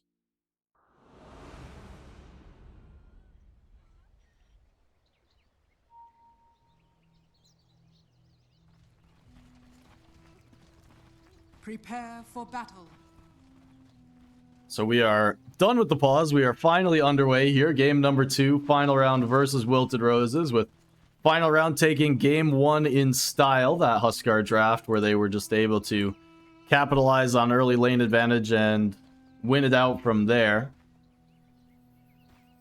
Mr. Lens is back for the Dire, is back for the Wilted Roses. Game 1 was busy with the qualifier for ESL, but now with that over, able to join his team for League of Lads Plus. Knives the nice shards, but Muerta's able to hold him back for now, see if they've got enough to catch up, and indeed they do. The Dragon Tail comes through. Juggo gonna get the first blood over on the Dragon Knight. So a good start here in game number 2 for Wilted Roses. 30 seconds to battle. Wanted the second kill as well, but this time not gonna have it. Muerta did end up going with the Ofrenda facet. Again, not something we see super often on carry. just because you really don't get value, or you shouldn't be getting value on the carry Muerta out of the facet that it requires you to die to make use of it. Really just not the most fortunate facet for a carry. I mean, taking it kind of puts you in a weird position where you're maybe expecting to die on the Muerta and then make use of it, or you're just expecting to have no facet at all. Either way, to me, would typically suggest that you should go for the other one, but we'll see what he is cooking up.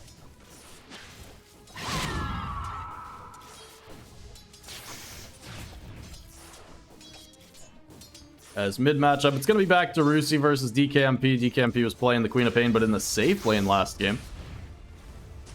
They did a little bit of player and lane shenanigans, swapping a Huskar over to mid to take advantage of the strengths of the hero. DKMP did look pretty comfortable, though, on the safe lane Queen of Pain. Made it work quite well, and got early to the Dagon, never really let go from there. Doing well early lanes, early waves against Rusi, but it's not quite the first blood, as Gek taken down up in the top lane by 8gun. So Pugna does fall early on. He was just run down, it looks like, by the Earth Spike and the early nighttime Night Stalker. Now that we see a lot of Night Stalker in games today, you know, there's really the question about what facet you should be taking, right? Whether this early nighttime facet does actually benefit you, because it makes your early lane stronger. And in part, it does set up that kill that we saw. But ideally, the second nighttime can actually be better when it's nighttime at 5 minutes. If you can use that window to kick the enemy carry out of lane, sometimes it can be worth taking the facet that makes your early game slower, and then you can try and kick out enemy heroes from lane with that first nighttime. As down bottom, Metamorphosis, Mr. Lens trying to charge forward, but he's in some trouble of his own as Ogre charging through the creep wave, trying to knock on the door. Hit the level 2 power spike, got all his skill points. Still down bottom, just going to be the trading of the paint.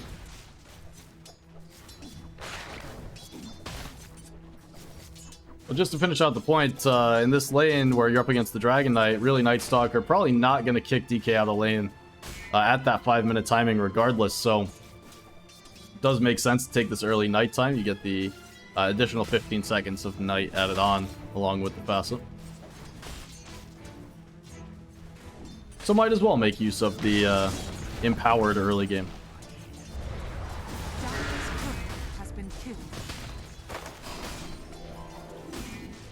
Able to bash into Lion a good amount there, but gonna be all she wrote as we turn our attention back to mid. Rusi pulling ahead just a little bit, a couple of CS advantage here.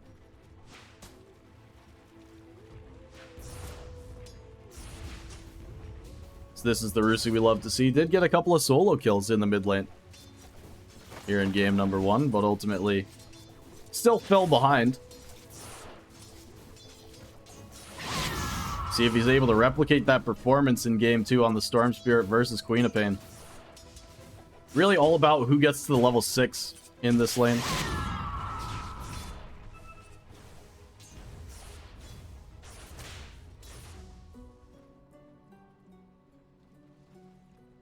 As you can see, the last couple of waves, Rusi really doing a great job just maximizing the CS, and DKMP pretty low here, has the raindrops now available, so a bit more secure. As I say, Rusi doing a good job just miscalculating the range creep. Very unfortunate for him. But as the water runes go one apiece here at 4 minutes, things will calm down there in the mid. And checking on this Muerta lane. Muerta, one of the carries we don't see all that often. Ever since they changed the Gunslinger from prioritizing heroes to just hitting everything, it's made the hero build a little bit differently in lane. It's made you play a little bit differently later on, as you're not able to get all this extra free damage by just skilling up the E early. And it does become a balancing act where Gunslinger is still nice for the farm potential, but leveling it in lane, you do lose a bit of the utility, because you both push out the wave like a farming hero does with the innate skill. Think of Sven or Luna. But you also don't have access to the parting shot, or not the parting shot, the dead shot.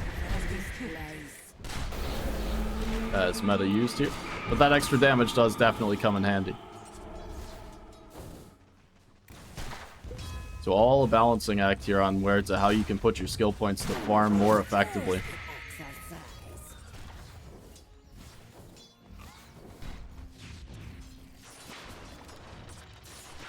As Rusi hits the level 6 immediately, looking for DKMP, but has the blink away underneath his tower. Queen of Pain will be just fine and collect her level 6 off the dregs of this creep wave.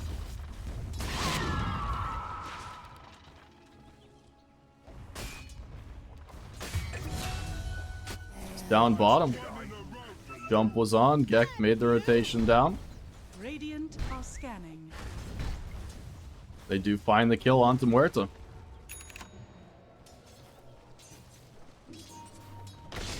Dire's middle tower is under attack. Radiant structures are fortified.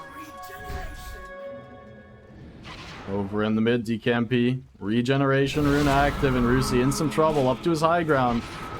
Muerta actually made the TP into mid, trying to hold back Rusi, but this is your carry Muerta, taking the TP mid, not accomplishing much for it, and this is going to make things pretty awkward. Who's really going to go where now? I mean, DKMP doesn't want to leave, so Muerta's just going to walk the stubby legs down bottom, I suppose. This is a costly rotation here. Dire are scanning. And it looks like, indeed, it's just going to be Muerta slowly making the way bottom, now going to be scouted out in the jungle. Mr. Lens with the reflection, just charging forward. The shards not going to block off in time, but they're going to suck 3 into the snowball. They've got the rotation from Rusi as well. They'll take down the kill onto the enemy carry. So Artorias able to escape. Still, Muerta, a very, very costly death. Really, series of deaths, just headed to the mid lane and not accomplishing anything there. In the meantime, Wisdom Runes were again snatched, right, by the Radiant. So just like game number 1, able to take both of the Wisdom Runes, but just like game 1, they do pay for it with the kill.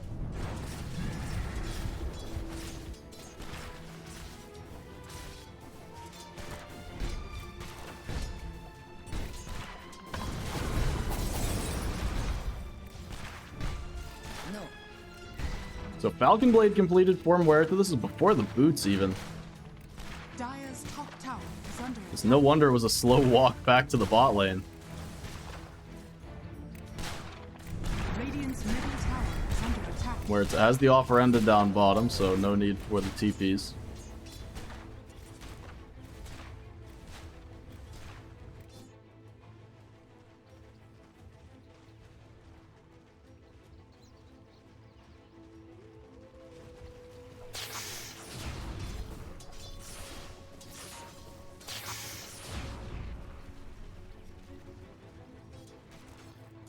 So the map winding down here in the daytime as Night Stalker has hit level 6, but for now in the one-on-one. Knives. Gonna be jumped, caught by the Ignite, the Snowball. Just gonna keep him alive for the time being, but quick punch, DKMP able to take him down. Headed straight back to the mid lane.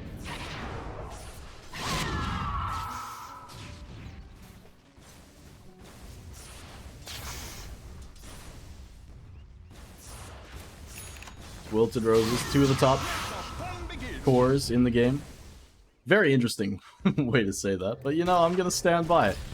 They've got the 2 top cores in the game and by quite a large margin. I mean, look at the Dragon Knight farm.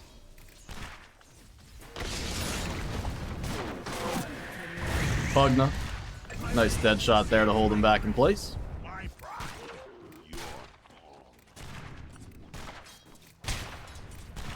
And finally is starting to pay off bringing 3 heroes down bottom for final round, because it's been a rough one here early going for Muerta. And you look at the CS, only 41. Make that 44 finishing out this wave. But definitely has been slow going, we can see it. Bottom net worth only ahead of Mr. Lens on this offlane Terrorblade. And at the end of the day, the Terrorblade really doesn't need that much farm to contribute in the game. That's part of why this TB build has been so popular recently, is that while you're able to do the normal Terrorblade things, you really don't need that much in terms of items in order to be effective.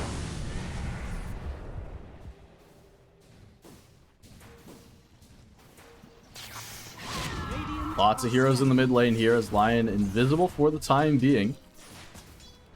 Looking for the connection, but will be scouted out by the sentry ward. So, forces out the Hex, and the heroes will retreat for now. Muerta's made the rotation up top lane through the Twin Gate. The rest of the Radiant team making their way up here as well. They're going to throw him with the Deadshot Juggo. In some trouble up here. The Armlet ready. He's going to run towards the south, trying to avoid this gank. But there's too many heroes up here, and Dragonite, he's simply going to fall too fast. As the Death Squad comes up north for final round. Wilted Rose is a bit late to respond here, as they were making their way with the smoke behind as well through the river. But without Dragonite online, they don't want to finish this connection up towards top into the entire enemy team. Dire's top tower is under attack. It's going to be a costly one. They're going to lose the top tier 1 tower as well.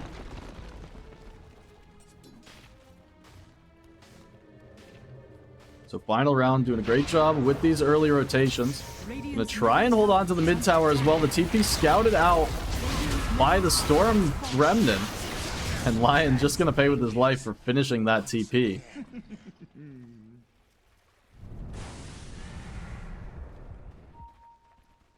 So they do end up getting a tower trade out of it, Wilted Roses.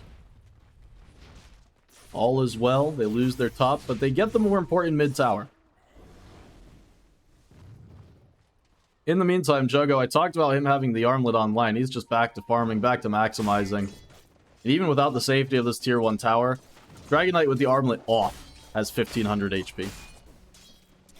So he's feeling secure enough to farm up here now. That assumption is going to be tested, as the rotations are coming through. Ape God looking to run into him, and will find him channeling up the Twin Gate. They're going to find the kill, or will they? The Sonic Wave trying to push him away, but he's through. Juggo, down bottom, needs to turn the Armlet back on. He's going to be caught by the Fire Blast. Wasn't expecting the Ogre to be in position to stop him there. And honestly, might have been the difference between life and death, or at least playing around with the Armlet for a little while. Now running underneath the tower. Going to try and go on Mr. Lens, but the Snowball does save him. Rusi jumps forth, pulling on the back line. They've got the Muerta. That's your big kill. Mr. Lens doesn't have the Sunder. So in some trouble, he's going to be burned down by the Phylactery, and the Ignite takes him out.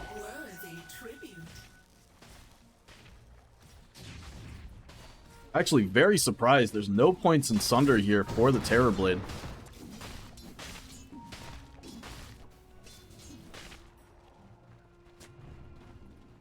Still, at the end of the day, Wilted Roses come away with the kill on Muerta. And, I mean, Muerta's not the most item-dependent carry, I suppose. But these deaths are starting to add up. I mean, your 0-3 on your carry, still looking to build into a Maelstrom.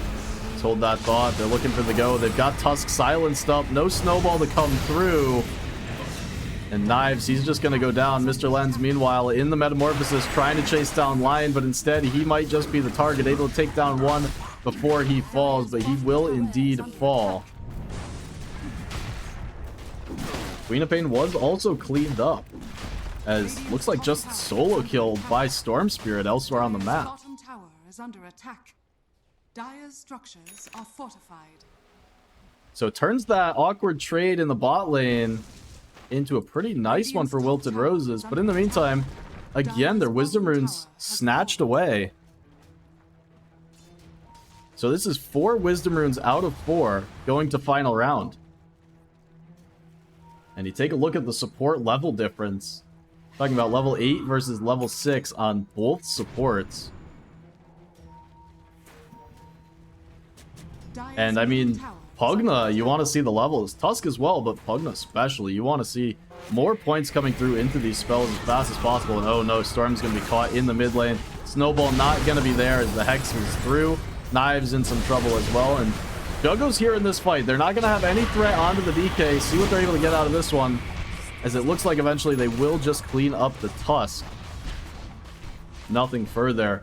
And DKMP the whole time has a double damage rune in the bottle, not forced to use it. It's going to be held on to for the next fight.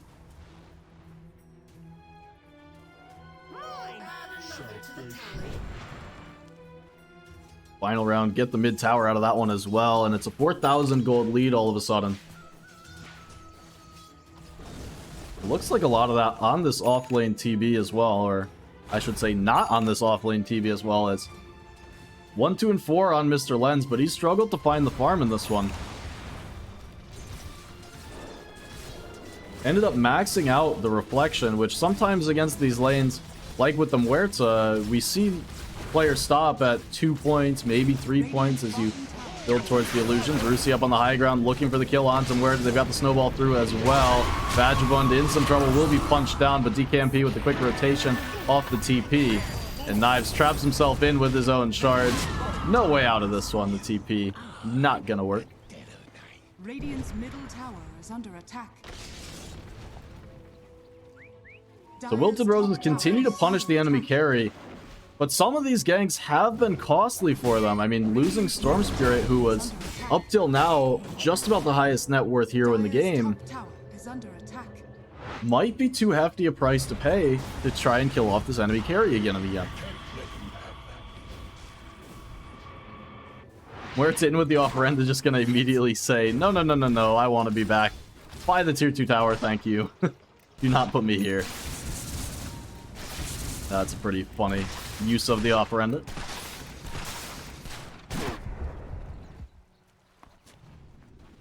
Smoke up in the mid lane. DKMP with his supports. They're making the swing through the enemy jungle, but it looks like Knives gonna just barely break DKMP's smoke. The support's still covered. Looking for the Dragon Knight as Juggo caught by the Hex. A nice blink from Lion to suss him out. See if they're able to find the damage. He does have the armlet, but not able to get it through as the Dagon brings him down. Lens is in. They've got Rusi on the back line as well, stunned up before he's able to get the stun with the Vortex. But it doesn't matter, they'll claim 2. As will they? Hang on. Night Stalker. There you go. Able to bring him down.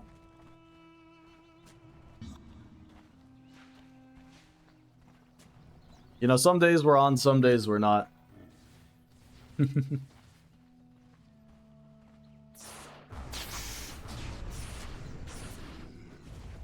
14-10 here as we come to 18 minutes in this game, number 2.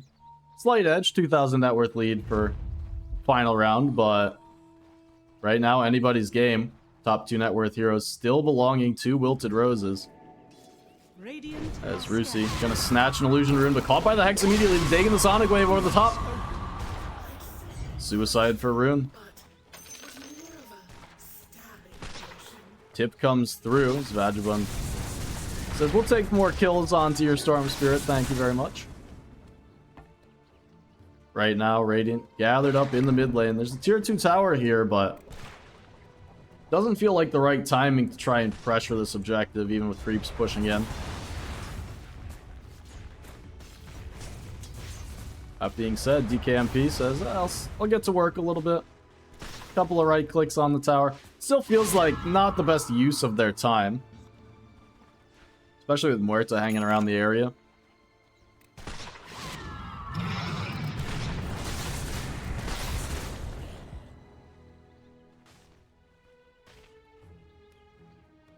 Nearly onto the Mjolnir for the Muerta, so the damage is going to be amped up quite a bit. And in the meantime, Ape God has picked up the Blink Dagger as well on this Night Stalker.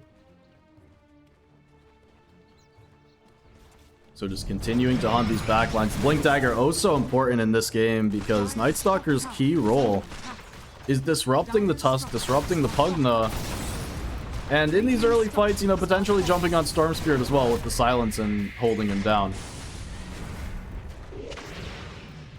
So just enabling Night Stalker's game. Mr. Lens has finished up the pipe, the ever important item in this offlane Terrorblade build. Still struggling to get back into the game farm-wise, and it's starting to feel like he might just need kills to do it. or at least kill participation to do it, but it's so hard to get involved when you've been struggling on the TV. That said, you can watch the reflection illusion go to work.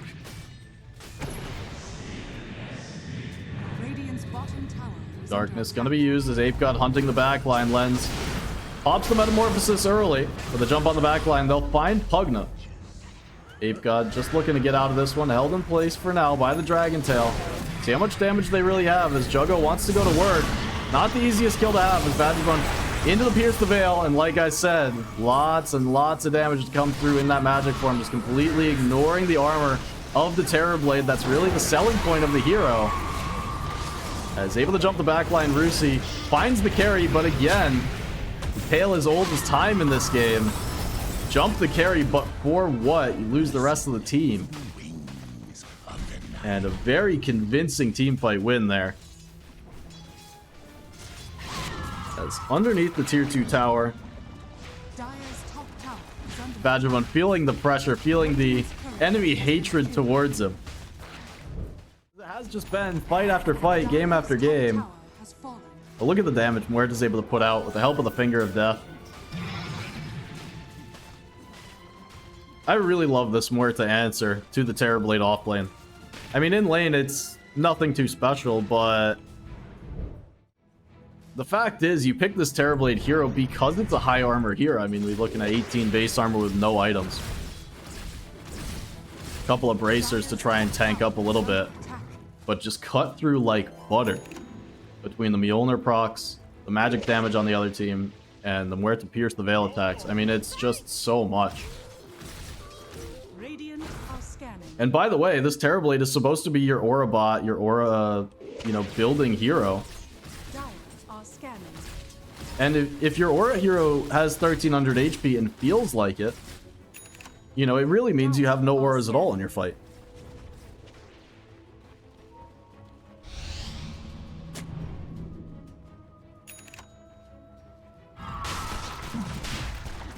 Final round into the Roach Pit off the back of the last team fight win. They were able to clean up the tier 2 tower as well.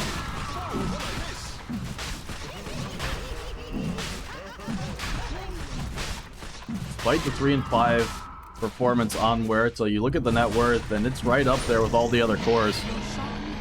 Most importantly, keeping up with the Dragon Knight as Vagabond building towards the BKB. Aegis in hand now. And it's going to be difficult for Wilted Roses. Radiant's bottom tower is under attack. As Rusi on the Storm Spirit just continuing to fall off the pace a little bit. Every fight, sure, he's able to find a kill onto Muerta, but it's cost him his own life very reliably. Now on the bot side, very aggressive TPs here. Half the team coming to try and hold on to this tier 2 tower at the end of the Roche attempt. Just gonna end up costing a couple of lives. Rusi is low on the mana here, but more Radiant heroes coming one by one. Don't know how interested you are in this fight as now Juggo blinks in the back line. This is just disaster for final round. I mean, this is the most awkward it can get. Vagabond buys himself some time inside of the Pierce the Veil, but in the middle of 5 enemy heroes, there's nothing you can do about it. I've always wanted to be I don't understand that one at all. That was very ambitious TPs from a couple of final round members trying to hold the tower, and for some reason, Ogre and Muerta just get the idea that they can take on 2 versus the world. Now Rusi getting his mana refilled. Tier 3s are under siege. The Aegis advantage completely gone. They've got back into this one. They've got the Sonic Wave. It's going to connect onto a couple. They'll take down Rusi. So a little throw, counter throw action coming, but it's just going to be the 1 kill onto Storm. Rest of the team trying the TPs. Oh. Just able to get out in time.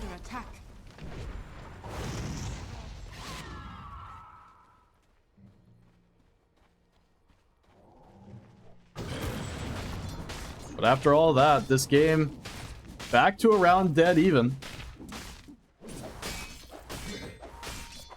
See if Gabe's as angry as I am about that last team fight, and it looks like he indeed is down from about 75 to 55% on the win probability.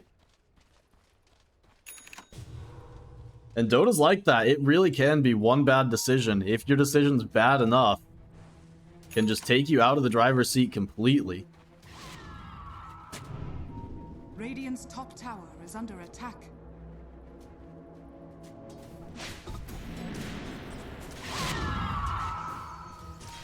But as both teams reset, take a deep breath, and get back into it mentally, I think both of them have made some kind of key mistakes in the last 4 minutes or so. You know, it takes some adjusting to get used to the game state. Like, your final round, you took ages, you should be ahead, you give it away straight away, you get a kill on the high ground. You gotta kind of determine what's actually going on in this one. What's going on in DKMP? About to finish up the Shiva's Guard, and that's going to be pretty clutch against heroes like the Dragon Knight, like the Terrorblade. Just be very, very valuable there. And then over on the Muerta, think about finishing up this BKB. You know, really expected this to be online as soon as the Aegis was gone. Or even before, potentially. But now, just going to need to wait a little while. Really, before you take your next fight for Muerta to have the BKB. And a lot of the threat, a lot of the pressure goes away with the Muerta BKB here. The Storm Jump is nowhere near as scary once she's able to complete the item, and you're really just worried about potential like Tusk jumps with the Blink, but Tusk looking to play a bit more defensively in this game. Even with the Blink, you just need the saves against Night Stalker, because you know he's either going on you or the Pugna or the Storm. If he's going on the Storm, you know, your supports need to be ready to respond and not have jumped the backline already.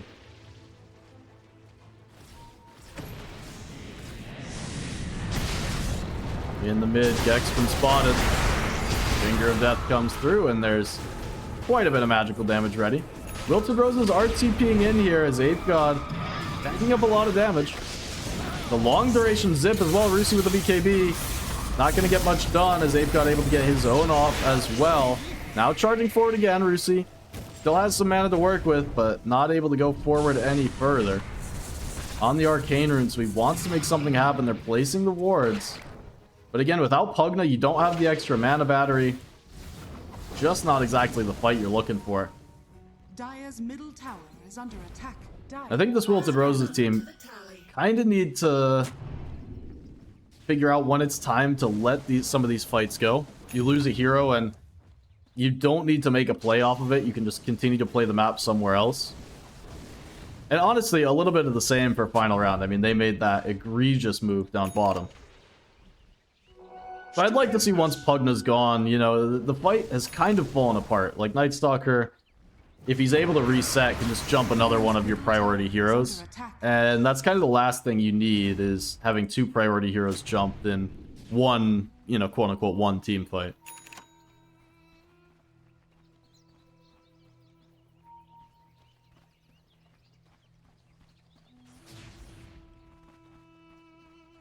Still, though, I mean, that being said, it was a very nice BKB from Ape God, just able to make sure the Vortex doesn't connect onto him, because Night Stalker was already down about half HP. So there is potential there, where if you're caught out, it does end up as that quick pick that Wilted Roses could use as some sort of response. Dire's middle tower is under attack. Tier 2 tower once again under siege. Badgerman this time with the BKB completed. Able to take it down without further recourse. Mr. Lens up on the high ground. Oops. Man to dodge himself onto the high ground, gonna force the TP away. That's a funny one.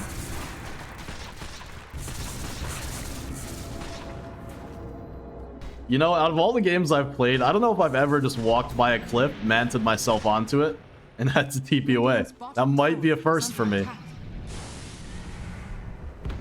And what's funnier is 2 of the illusions got out, like 2 of them.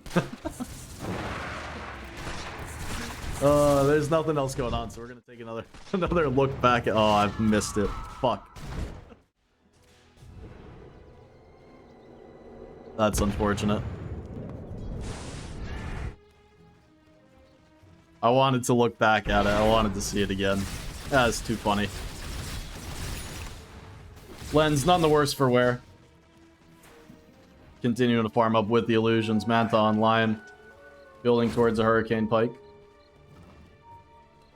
Looks like we might just have a fight brewing in the top lane. Blink forward. They found the Dragon Knight.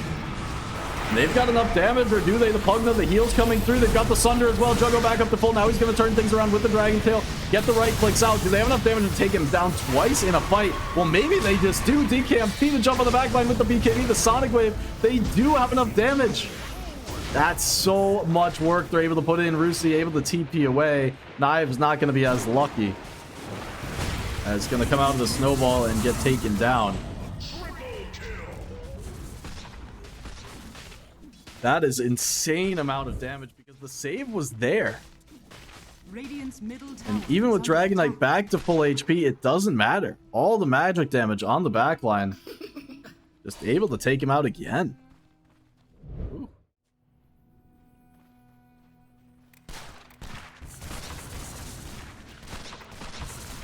Now up to a 9,000 gold lead. By the way, Muerta BKB still yet to be used. As she's ready to go up to the high ground. Tier 3 tower under siege. Pugna Ward taken down despite being ethereal, as Vagabond taking a lot of damage. But Muerta able to hit through the Decrepify. Still some threat on the Muerta. BKB forced out, and the Force Staff as well. Knives in some trouble. Hexed up on the front line. The Sunder. Mr. Len's not going to do enough to keep his buddy alive. Nearly put himself in jeopardy. Sonic Wave didn't quite connect onto him. Rusi's hunting on the front line, but not going to find any low heroes ready to pick off. Jumps forward, now looking for Lion, but he's put himself in the middle of everybody. Forced a BKB here. The team is behind him, so Rusi just charging forward, looking for the connection. They will find it onto Lion. They're able to take him down, now looking forward for the Ogre, but Ape God on the back lines as well, making things a bit awkward. And with no BKB on the Dragon Knight, it's so hard for Juggo to commit forward in this one. They do seem Muerta though, and Vagabond in some trouble on the high ground, bit far from his team, into the Pierce the Veil though. That keeps him healthy.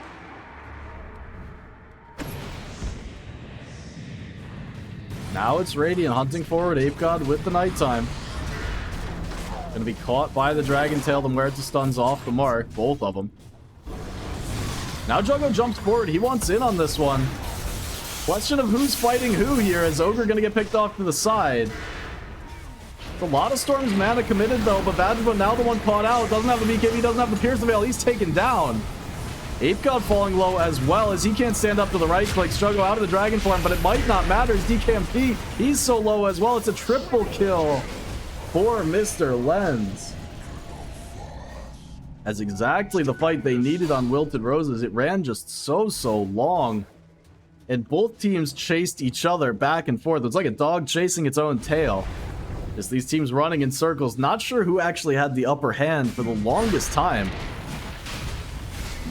And the fight actually ran long enough for Wilted Roses to use an entire dragon form. So they fought on the tail end of Juggo's dragon form.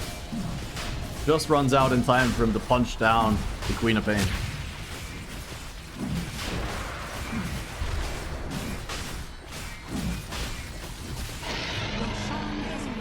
So going to be a Dragon Knight Aegis. That's your second Roshan going down. 34 minutes in here to this game number 2. You're just tuning in, Wilted Roses. Dire side need a win here to force a game number 3. They did lose game number 1. And about this amount of time, actually, 30 some odd minutes to final round.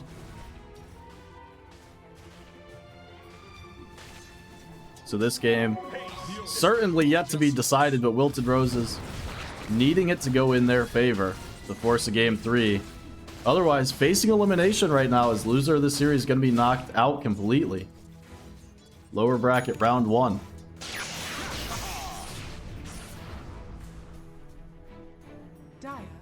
Rusi, Aghanim Scepter completed for the Storm. Love to see more Storms picking this item up and earlier as well. I mean, you look at the cast range, right, on the Aghanim Scepter for Storm. This is literally a black hole. This is absolutely a black hole. And later on, we see Storms pick up Refresher as well. See, he's got the Charisma queued up now. But you talk about a 2.2 second stun with this big of an AoE that pulls you into the center. It's a black hole. That's all. Talk about later into the game as well. Some Dragon Knights take the extra Dragon's Blood regen and armor. Definitely shouldn't be in this game, not only because you've got this Storm Vortex, but the Muerta already piercing through your armor means DK already probably wants to take the Dragon Tail AoE. Sets you up for some wombo combo when you hit level 25 on the Dragon Knight. Still a ways off for sure, but something to be aware of as talking about the late game potential of both of these teams. You know, both of them really do thrive in the late game. Smoke coming through, they're going to jump, find knives. Running around in the Tusk, he'll be happy to tank this gank. 50 seconds on the deck, but a worthy sacrifice.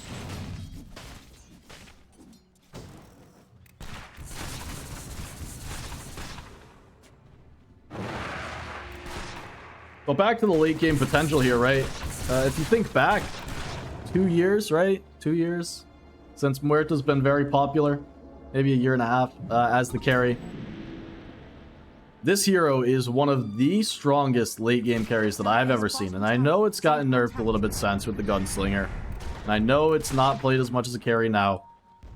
But I don't really care. You get BKB, you get Refresher, you have these damage items, and you have double Pierce the Veil, double BKB. And you do an incredible amount of damage for an incredible amount of time, and you take no damage. Jump forward from DK. They're going to look for the Muerta, but the BKB comes through knives. In trouble on the front lines. The zip forward on the back from Rusi. He's just trying to disrupt as Juggle on the front with his own BKB doing a lot of damage by the DK. And they're looking for Badger Run. He's going to run out of the Pierce of Veil duration soon, and now the click's coming through. They'll do enough damage. They take him out. Mr. Lens charging forward with the Metamorphosis as well, and he'll take down a second. As Juggo not able to find Lion on the back. But it's a 2-for-0 trade. And now starting to flex the power of the Dragon Knight. They just don't have enough damage to find onto the DK during the BKB. As it really is just the Muerta doing damage in these fights. Meanwhile, you do have a pretty true Tricore on Wilted Roses. All able to dish out some serious damage in team fights.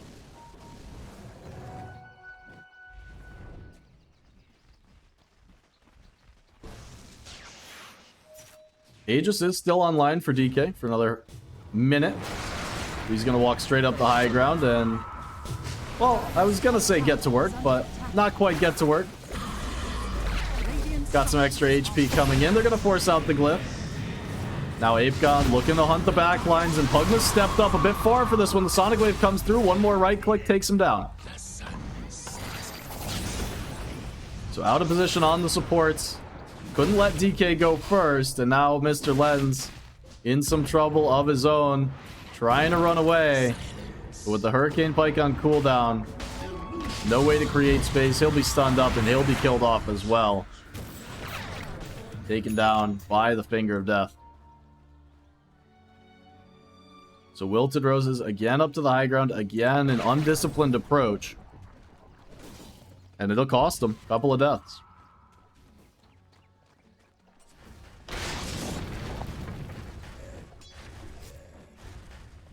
Meanwhile, is this an Aghanim Scepter we see coming through online, or what? I see he's got the staff. I see he's got the point booster. Don't know that this is really your prime item that you're looking for in this game. Neither is that one.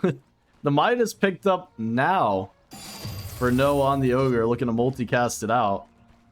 39-minute Midas. The repayment period really going to be a long one on this. I guess he's got the Solar Crest and the Force Staff already, so what more could you ask your Ogre to go? Tormentor going to be taken as well. Shard onto the Ogre. Actually be a pretty nice shard to get against the Dragon Knight hitting so hard. Get some very significant damage reduction out of that one.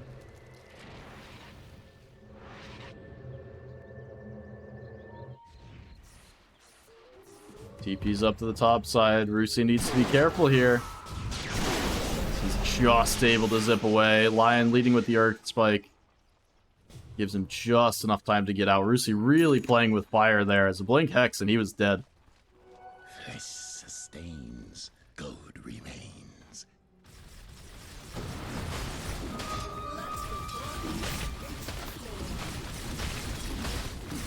Ape God has the Nullifier ready to come out.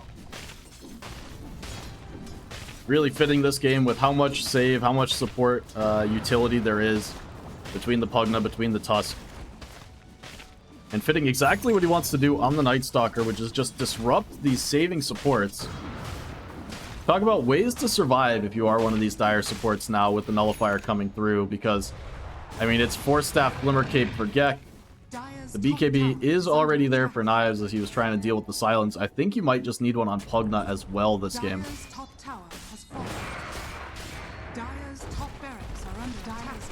As a sneaky Rax, that was fast, by the way.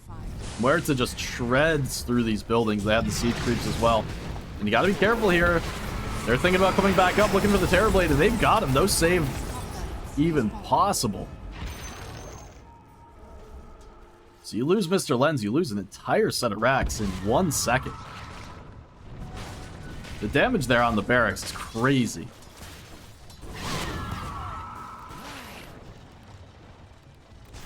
Not fooling around anymore. Final round.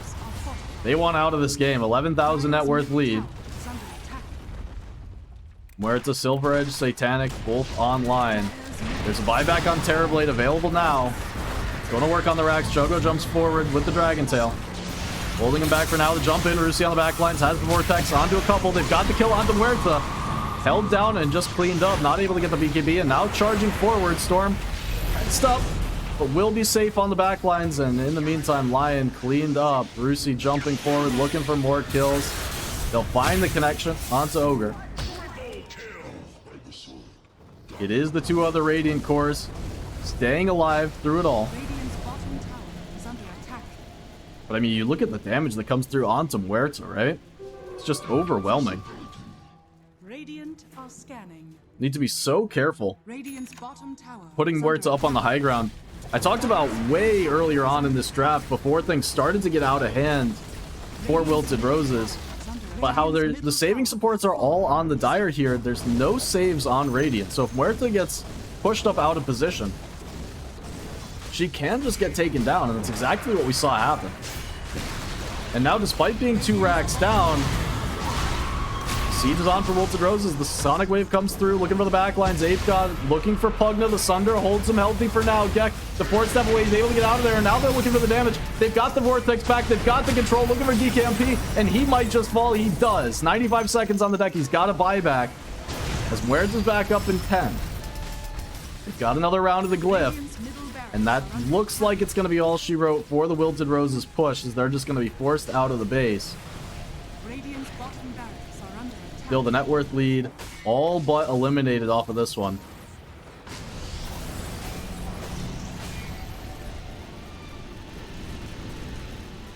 Knives setting the trap. Roger going to out with the Silver Edge. They don't have the vision of them, but now they do. Instead, the jump on the back line. Looking for the kill onto Ogre. They'll find it first. Ape God falling low as well. The right click's coming through from Dragon Knight. The support's still getting threatened by this Nullifier, but now able to get the Force Staff out on Gek. Still, it's Dragon Knight who's in trouble. He's picked off. Rusi on the back lines with the BKB, trying to take down Lion. Just look at the BKB TP now and see he's dead. Has the buyback ready. But it's a costly stick around from Wilted Roses.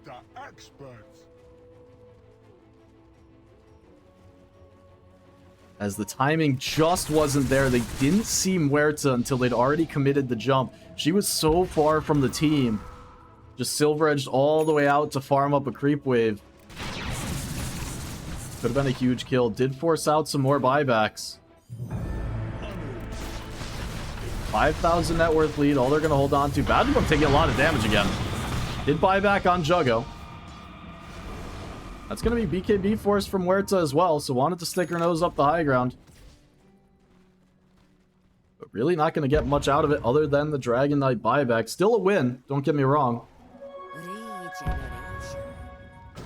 But I think no matter what you did, you were going to force out a buyback regardless, as Wilted Roses just couldn't give up the Mega Creeps here.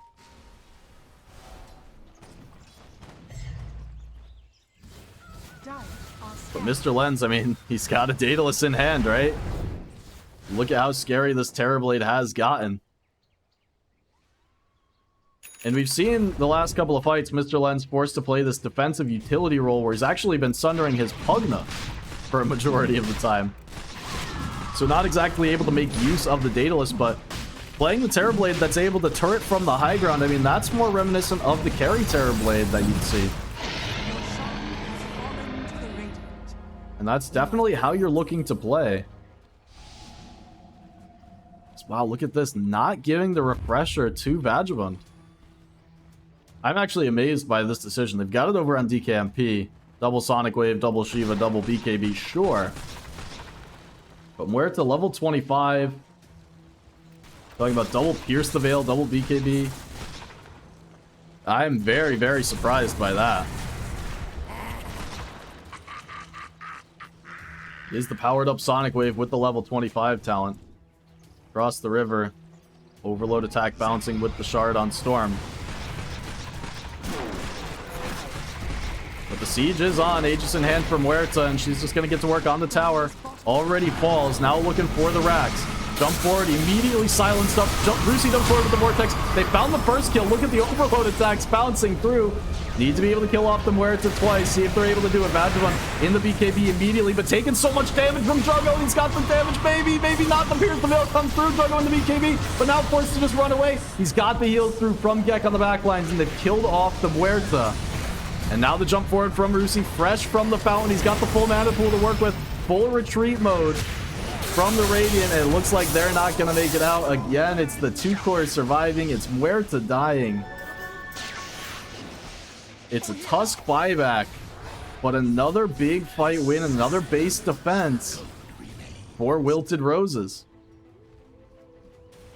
Ends up being a 3-for-1 plus the Aegis.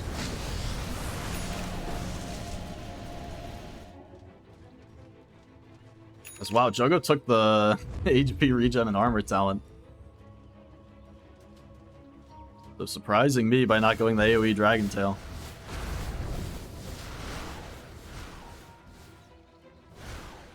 Anyway, just need to be a little bit disciplined here. So they push the high ground, Wilted Roses. There are buybacks available. Radiant's middle barracks are under attack. Two heroes with them, Huerta and Lion. They are the last two buybacks on Radiant. Still up in 30 seconds, and with a tier 2 tower still alive in the top lane. Looks like final round. They're willing to give up the 2 sets of racks. It's going to even up the racks advantage. Going to even up the racks advantage, provided they're able to get this last melee racks, by the way. 10 seconds until Muerta spawns. But they will take it before they get out. And this time, all the Wilted Roses heroes going to back out together.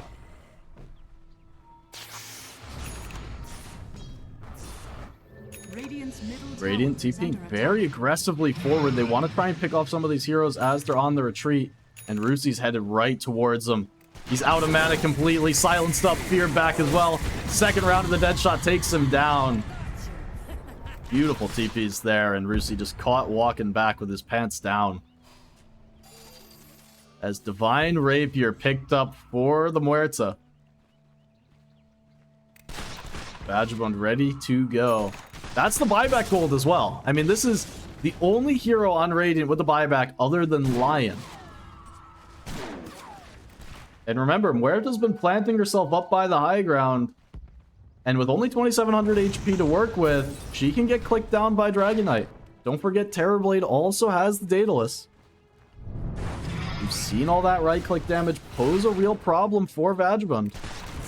He's gone all in for the damage, but that means the defensive capabilities have not improved. 48 seconds until Storm does respawn. Has the buyback ready. Vagabond sneaking up towards the high ground. Wants in on these Raxes. Right now, Wilted Roses just holding back. Smoked up until now, but that's going to run out. But with 27 seconds until Storm spawns, looks like this Rapier purchase might have done more harm than good, as might not even be able to force the Storm buyback. You just can't send Muerta up to the high ground. It's too risky with no buyback and the Rapier. Can't send her up to the high ground. So no way to force the Storm by. He will be respawning now. And around the base is where Storm excels at fighting. Full mana pool refills from the fountain.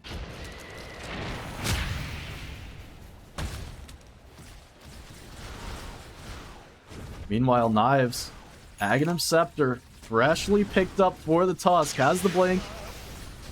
Ready to kick heroes back, and a kick on Muerta could be devastating in a game like this. Could be absolutely devastating to kick Muerta all the way back inside of the base. And if you're not sending Muerta up to hit the high ground, who are you really sending? I mean, it's a big question. Might see this game stall out just as the high ground has become super awkward to play around with this Rapier pickup. Buyback starting to come off cooldown for both teams. Dragonite has his up in a minute. The smoke out of the base. Mr. Len's going to be the first point of contact. Vagabond has been caught down on the low ground. The dust through as well, but the silence Knives looking for the kick angle. They might not even need it to jump forward. They kill both. DKMP falls as well as he was caught in the vortex. Vagabond buyback onto the operenda. He's in the middle of everybody. BKB pierced the veil looking for the damage, but he doesn't have it. He falls. That's a dieback for your Muerta. And the cleanup crew's in. As DKMP gonna buy back to try and hold on here, but Rusi with the buy himself cleans up some more heroes, and for the fourth time, feels like for the every time, it is Queen of Pain and Night Stalker alive. Gonna see the support buybacks out from the Radiant as well. But Mr. Len's there kicking things off with the reflection, and it ended up being Knives finding the angle on Muerta. Needs to be careful here. DKMP has found him. Ogre Steel Totem trying to buy him some space. He will be brought down. Let's buy back on Tusk. Or die back on Tusk, I should say. Can it be? He bought back so long ago. Feels like an extended respawn timer, but I'm actually not convinced. Meanwhile, inside of the base, the push was on slightly.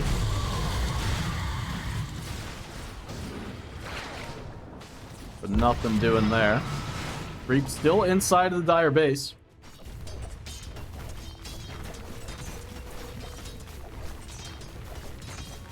Gonna force Storm to respond to that one. Gives Final Round the opportunity to come outside of the base. Looking for the Hex, but Juggo blinks forward. No Dragon form, but has picked up Rapier. Takes a lot of magic damage, but now gonna turn things around with the BKB. Continuing to charge for it on the DK. He's perfectly fine.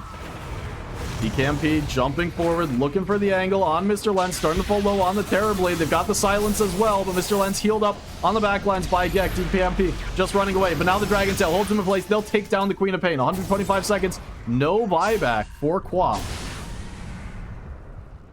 As the supports on the back do escape, Muerta will be spawning in 10 seconds. So still going to be a 4-on-4.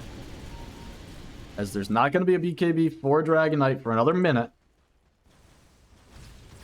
See how much they want to push the advantage here, Wilted Roses. So Roshan will respawn in 30 seconds. It looks like they're just going to back off, get the waves in a better position. They realize that they don't want to go high ground against Muerta without the BKB on Dragonite.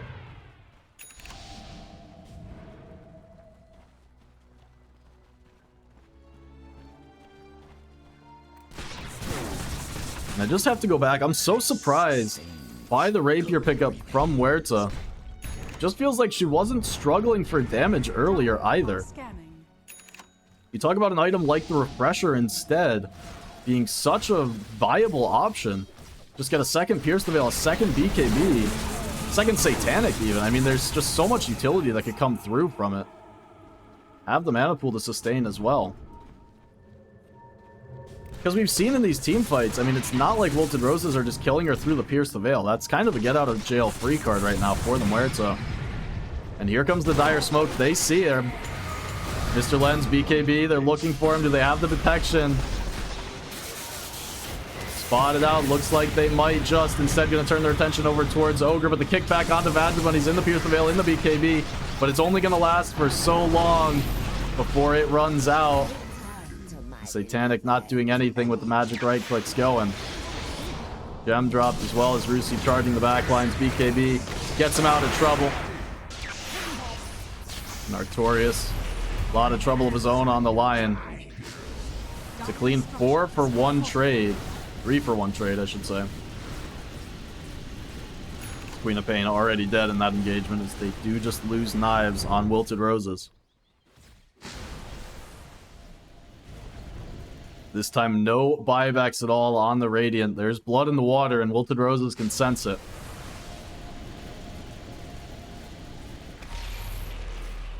Free buybacks available for them, and most importantly, Juggo has his. Ready for a comeback.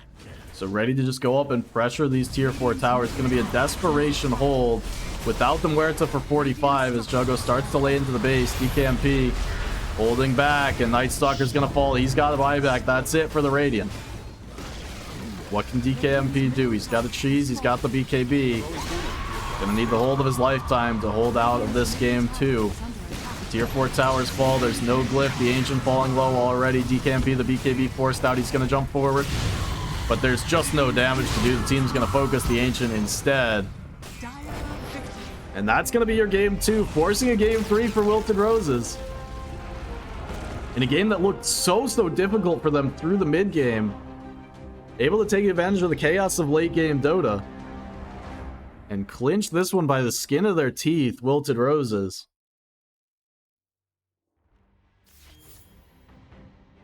If I'm honest, this series has not looked the greatest from Wilted Roses as a whole. But able to take advantage of final round's mistakes there, especially as they got towards the late game. And perhaps just a little bit of frustration as they weren't able to close the game, but it looked like they were in such good position. Ultimately, some untimely and very costly mistakes from them. One in the mid game where they tried to defend that tier 2 after taking the Aegis, just completely nullified that Aegis advantage. And then the plays around the Muerta Rapier just really costing them everything in this one, and you can see what a wild spiky graph you've got here. Not only in the gold, not only in the XP, but the win probability as well, telling the tale. So gonna need a little mental reset after a long game like that one, 56 minutes. Wilted Roses is gonna be coming off a high as it really felt like they had no right to be in this game as we got through the end of the mid game. Final round, gonna need to shake it off because, you know, for me, at least personally, these games are the hardest ones to lose. It really, you know, stings when you feel like you've been doing everything right for 40, 45 minutes. And then all of a sudden the game's just out of your hands in a split second. Like, you make 1 or 2 decisions and you just have huge problems on your hands. And sometimes you can just have that feeling of helplessness carry through into, you know, the next game and beyond.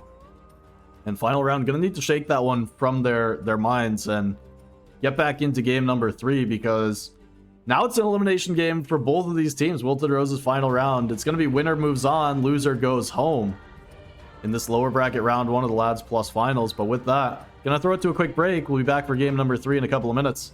Stick around, stay tuned. We'll see you in a bit.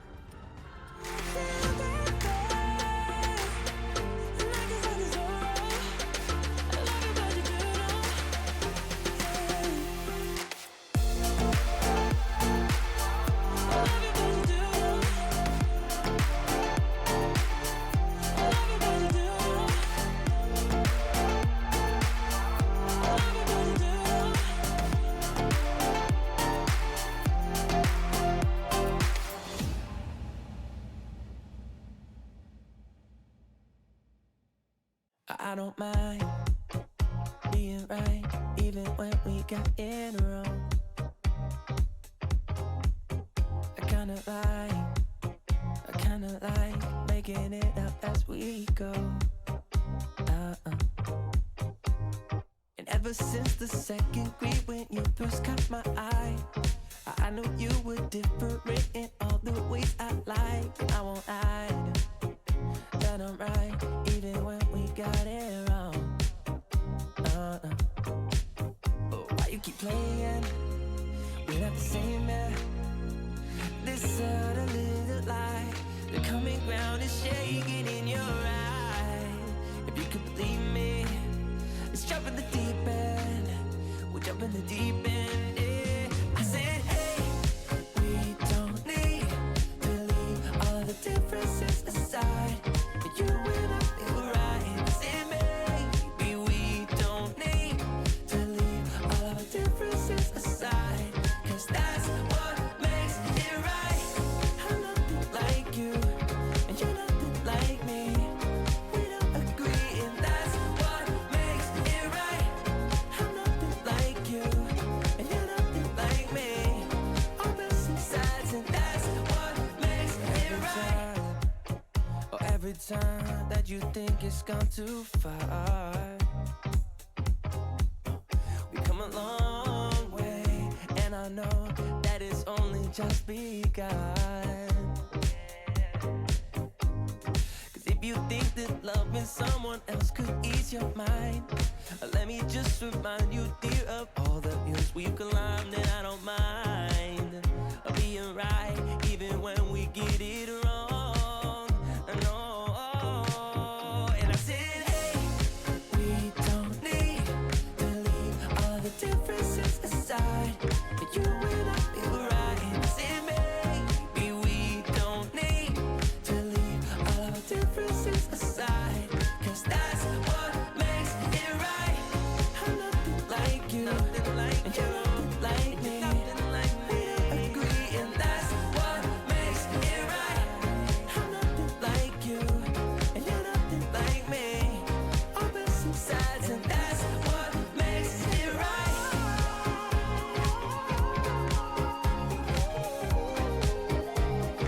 That's what makes it right.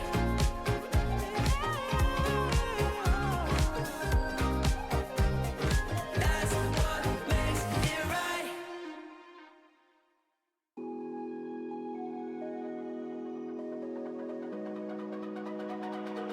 It's almost like falling in love for the first time, all over again.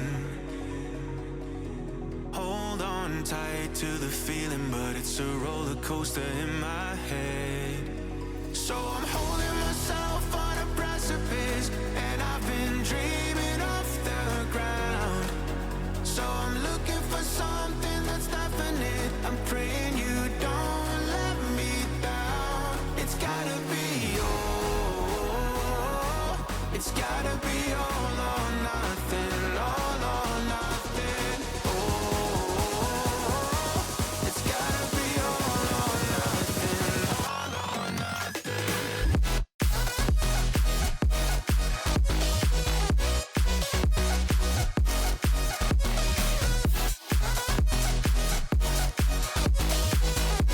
It's gotta be all or nothing.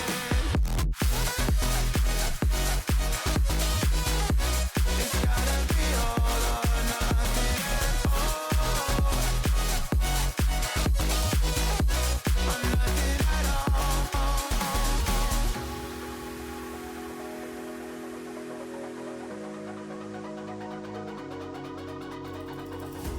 Hold these doubts like they're playing cards, close to my chest.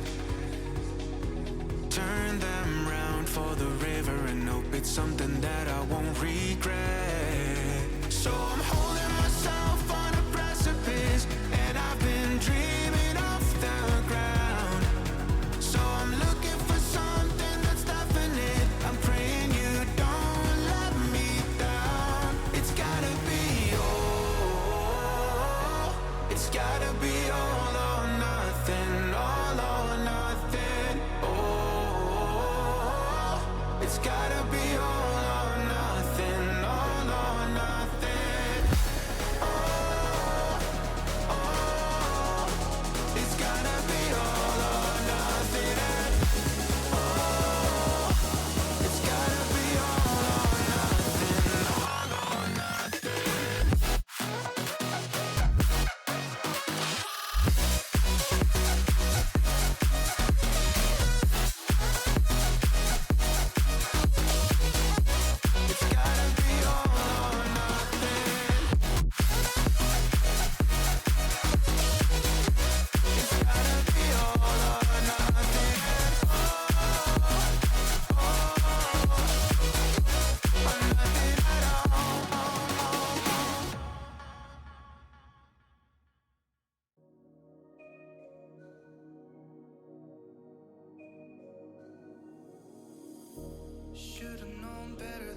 lost in love.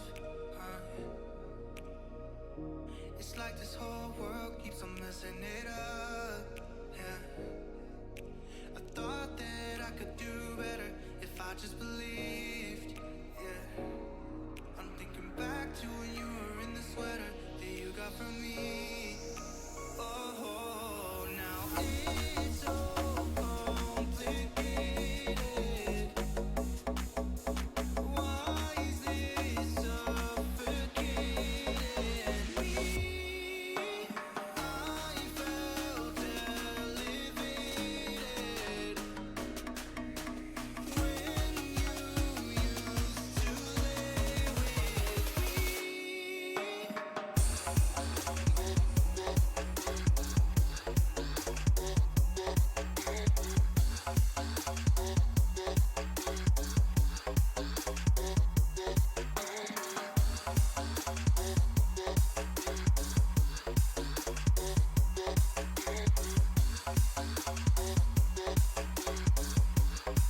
lay with me. Alrighty, back for game 3. They still haven't put it into the lobby, but 10 game 3 seconds remaining. means both teams did win a game. For all of you 5 mathematically seconds. challenged Radiant people out team there. ban. No, it is 1-1, and final rounds look like the better team. Throughout both games, honestly, game 1 and game 2. Radiant team But ban. late game, final round really did fall Dire apart. team back. Just didn't have the coordination and really didn't have the... I'll use a sports 10 fake term, the seconds stick-to-itiveness. To really just stay in and keep 5 level heads as the game dragged out. I mean, they were just in such a commanding position, but without a great opportunity to siege the high ground. Really just, you know, you think about throwing away the Aegis a couple of times. So it 10 seconds just got a little bit long for them, it feels like, and they kind of threw it at the end there. But 5 really, throughout seconds both remaining. games, have looked like the better team.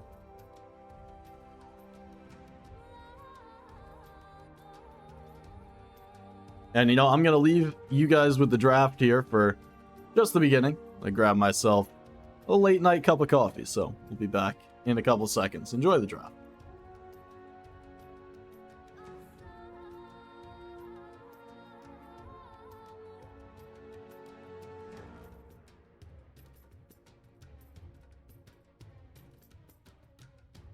Radiant team ban.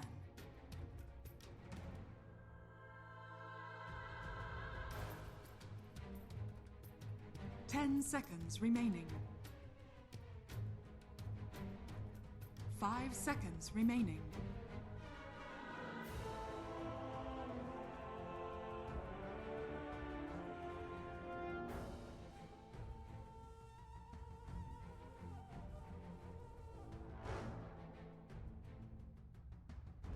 Dire team ban.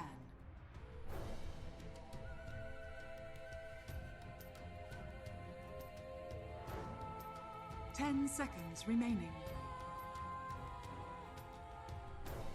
5 seconds remaining.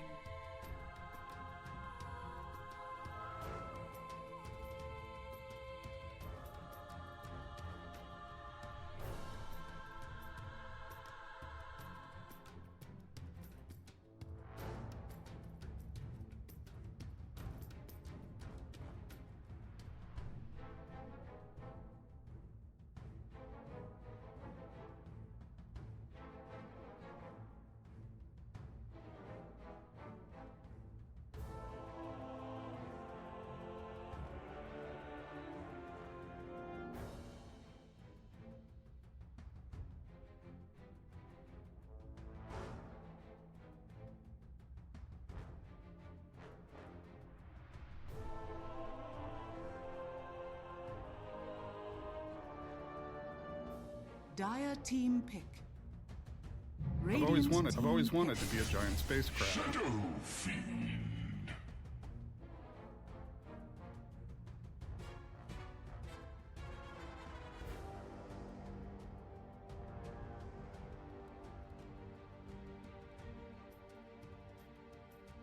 10 seconds remaining. 5 seconds remaining. Dire team ban. Storm Spirit.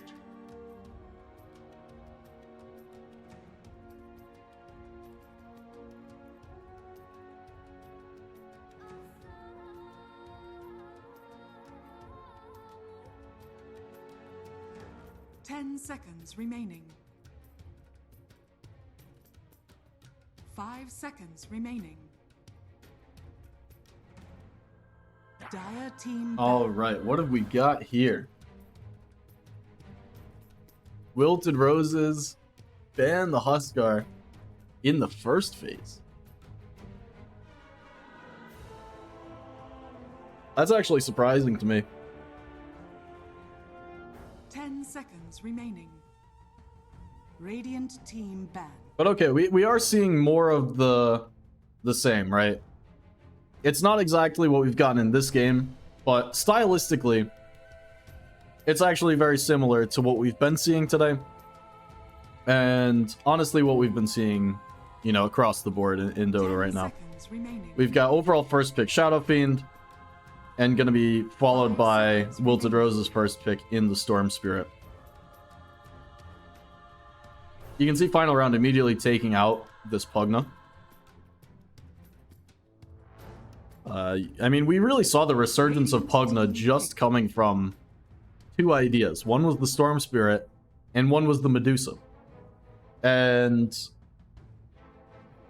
once you pick up the Storm Spirit, it's like, okay, I guess we've got to use a ban on this Pugna. We're not interested in seeing this again. We had a whole hero last game whose entire purpose was to get on top of this guy, and still it was a pain. It still wasn't, you know, the most fun. 5 seconds remaining.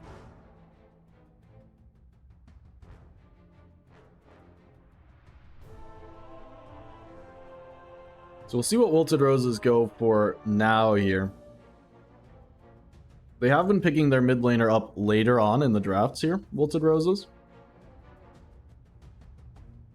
So we'll see what this draft order really has done for them. Now, in games 1 and 2, they did follow, I believe it was the exact same position pick order where they last picked their position 4. So we'll see if that's going to be the idea again here. But I think first picking your mid throws it on its head. And this is an old combo that we actually haven't been seeing the most of. But it's the same idea as the Pugna in that they're going to pick Storm and they're going to pick a mana battery. And it's on final round to determine how they're going to address this. Because having Storm with kind of infinite sustain behind him is super annoying. I mean, honestly, it's such a pain. And final round are saying, screw this. We're going to pick Riki. We're going to jump your Coddle. We're going to jump your Storm. Riki, not a hero that we see at all nowadays. It's going to make me just look up anything about this. 5 seconds remaining. See what people are doing with this Riki, where they're actually going to throw it. Because my first impression is this might just be your mid laner, right? Pick the SF already, and that's going to be your carry. And you don't want to support Riki. I can't imagine you want to support Riki. So you can take your facets on Riki. I have like no experience with this hero since the facets came out because no one's picking it. You can get bonus experience for kills and assists. Radiant team. Or you can get the agility bonus when attacking non-hero units on Tricks of the Trade. So your cores will be taking the bonus agility on creeps so that you can actually get farm. And in theory, your supports are taking this bonus experience and trying to stay involved. But yeah, I mean, you shouldn't be picking this as a support. I'd be, you know, willing to say that it's atrocious. Win rates don't exactly support that. On position 4, it has a 46% win rate in high-level pubs, but I think that's going to be just inflated because people don't have experience playing against it.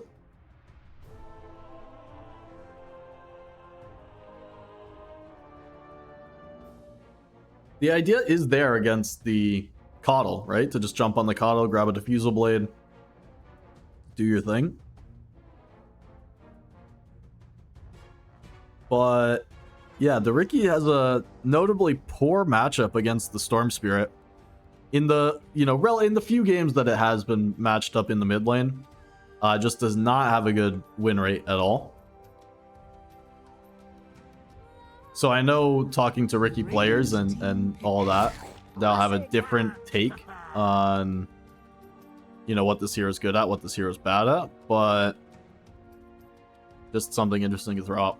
Now, the Bristleback's an interesting pick to me here, because this is actually one of the heroes, the Bristle, that 10 seconds remaining. actually really doesn't like the Ricky. The idea of having the Cloud 5 seconds in team remaining. fights is annoying. The fact that Ricky's should be going pretty much exclusively Diffusal Blade as the build-up means that you're going to be relatively unhappy there as well. Unless this is going to be support Bristleback, but I don't think it should. I mean, even support Bristleback shouldn't be that happy against Ricky, so I don't really know. 10 seconds remaining. Not that it's an awful matchup or anything, you know, I mean, it's just one of those things. But Bristle with the relatively low mana, getting your mana drained is always a problem. These random silences that come through, you're not a hero that wants to go for this early BKB. You know, the Diffusal Blade active as well.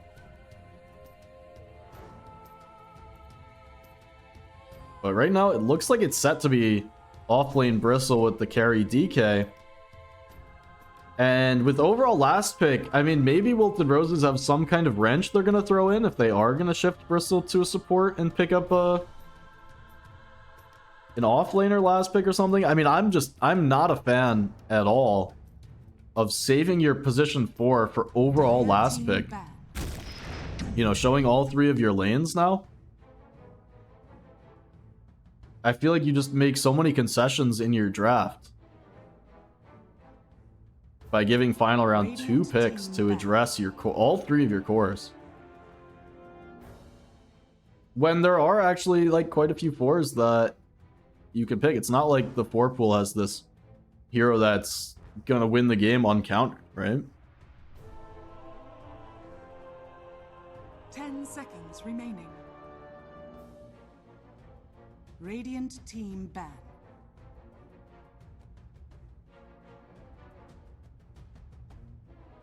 By the way, I've got my coffee and I am obsessed with these peppermint coffee pods.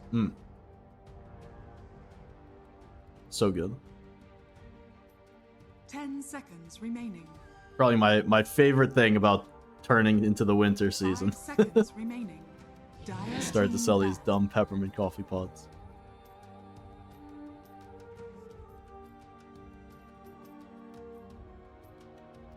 But nothing will get you through a cast, especially one after a 60-minute game or just about like a fresh cup at midnight.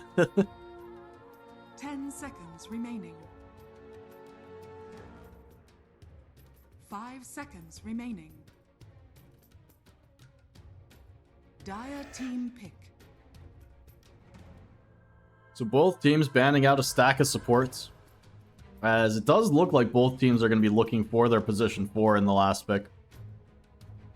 Again, I think this is much more okay to do in final rounds position when you're not overall last pick, right? When you are the first pick team, you get your carry out or you get your core out before the bans.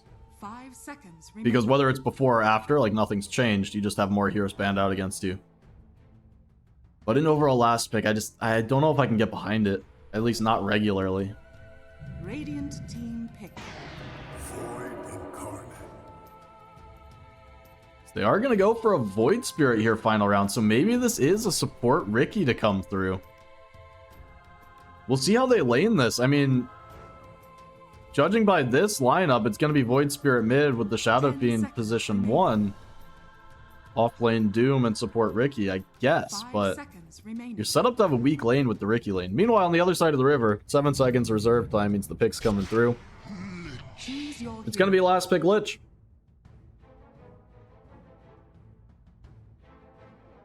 I guess my main question with the Lich here is, like, could you not pick the Lich earlier in the draft and then put the Bristleback last or put the Dragon Knight last? Like, I just don't really know. So it looks like besides the Ricky, everything's going to work out as expected, right? It's going to be safe lane Dragon Knight, mid Storm Spirit, and off lane Bristleback against Safe lane Shadow Fiend. Mid Void Spirit. Off lane Doom. As we expected once all the picks came through. I don't know what support Ricky is really meant to do here other than find a silence. But we'll see if Artorias is able to prove to us the idea behind picking this Ricky, especially so early in the draft.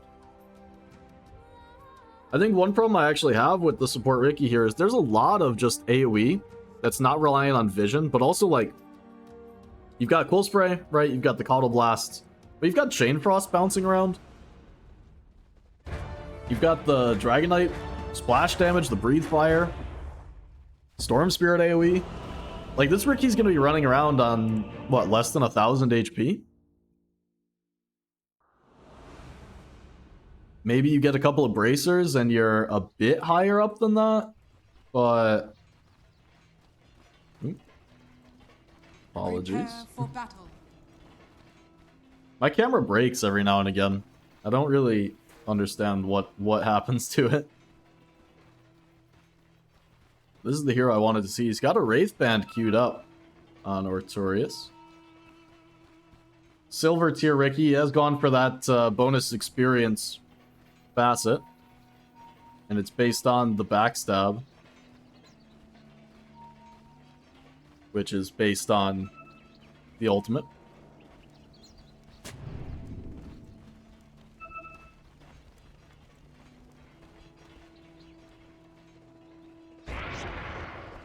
Gonna run in. He's got the Blood Grenade onto a couple. Gek's slowed up.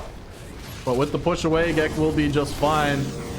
And now trapped inside of the cogs is Knives. But Artorias might just be run down first. Juggle looking for the kill. Doesn't have the right click. Second Blood Grenade. Looks like... Don't tell me nobody dies here. Vagabond looking for the kill onto Lich. Now Knives not able to get himself away into the trees. SF in some trouble through as the Blood Grenade does connect. Mr. Lens as well falling low, but with the Quill Sprays stacking up, he's just going to enable another kill. It is 2 kills for 1, but the first blood did go the dire way, so final round picking that one up. Lose the bounty rune click to Juggo, but doesn't want to use any mana.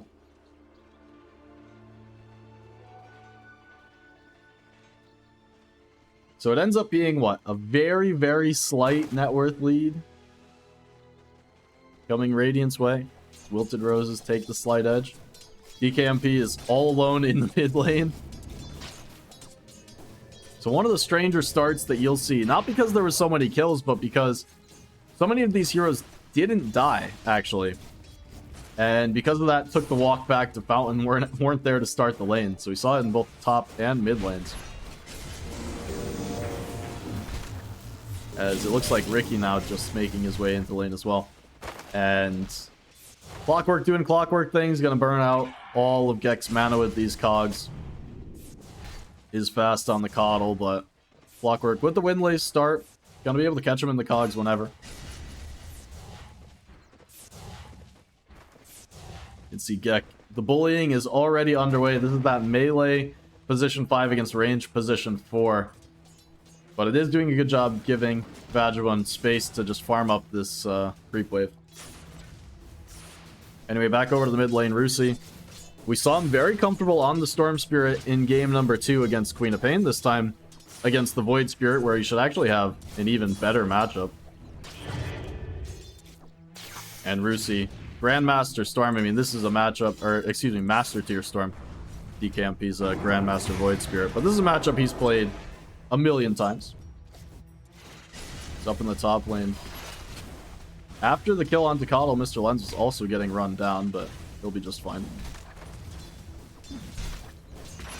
Looks like they were just able to run him down with the raises.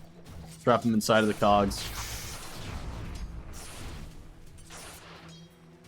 Don't expect too much action out of this mid lane. The Spirit versus Spirit matchups are what they are, and with so much bottle sustain coming through, there's not the most kill threat. I say that, though, as Rusi's gotten kills in the mid lane against the Huskar, where I'd say there was no kill threat at all. But expecting a little bit more of a farm-centric mid, and we'll see what happens with the rotations as we get a little bit later on into the game. As another kill in the top lane. Wow.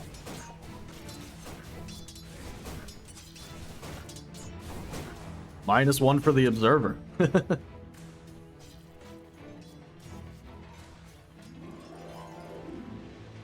Clockwork hunting Gek as well. Gek's put himself in a weird spot here. Wrapped up in the trees. He's got a melee creep on him as well, so they've got full information. And this lane gonna get awkward fast for Bristleback. Shadow Fiend's able to continue to play with the advantage here. 2-1-1 right now on Vagabond. Death was before the bounty rune spawned. But if SF's able to, you know, continue to play with advantage like this, and we can already see Gek is just reduced to dragging as the level 1 Coddle recognizes that there is very serious threat in this lane.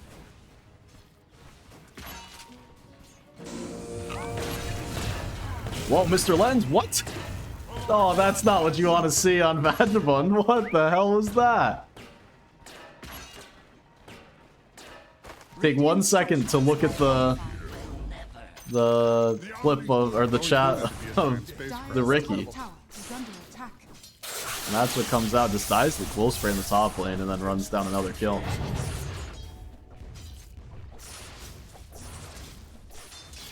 I mean, I don't have words for the Shadow Fiend death there. There's no reason at all he gets burned down by Quills there. After the lane start that he had, too, on Vagabond, there's no reason that you get caught all the way up there. Especially, right, and I'm not going to harp on it any more than I will just now, but especially because Gek had pulled the lane all the way back behind the tower. There's no creeps even coming. There's no reason to be up that far.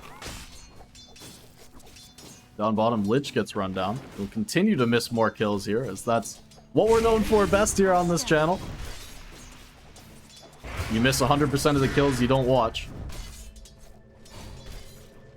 It's up top this time. They were able to find Mr. Lens, but I do want to take a moment and you watch a little bit of the lane down here, because I'm very interested in what this Ricky 4 is going to contribute later on in this game. Right now he's got the Urn queued up after a Wraith Band.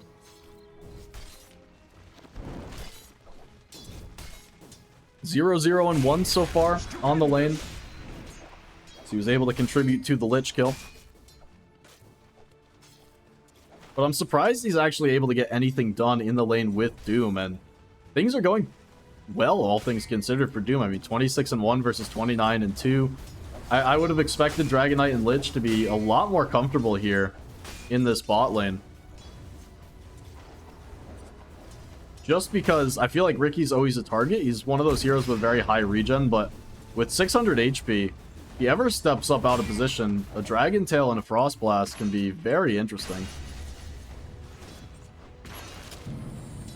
On the top side, Mr. Lens took a lot of raises.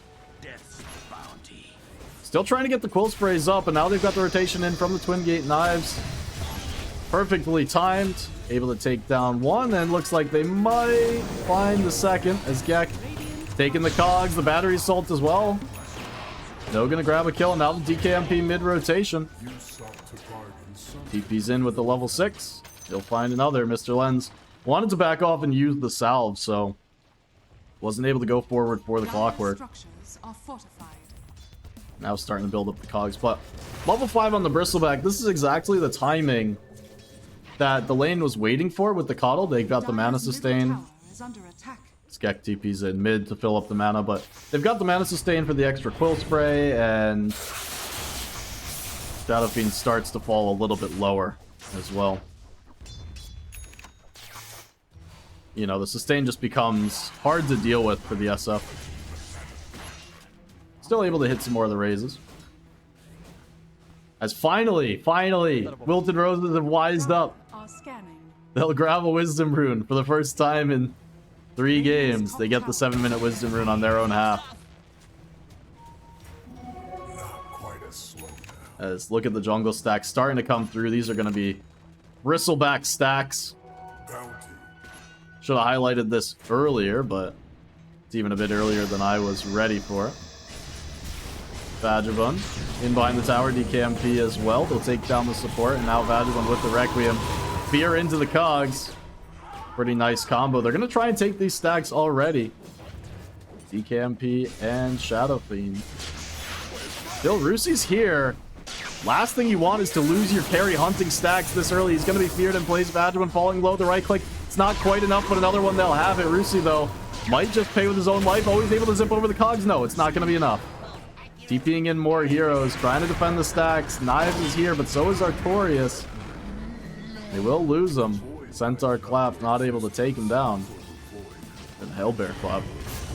DKMP will finish off some of the stacks. Knives will finish off some of the stack. Long drawn out awkward engagement over the creep camps. They're not able to take any of the ancients. Mr. Lens will get to work on those.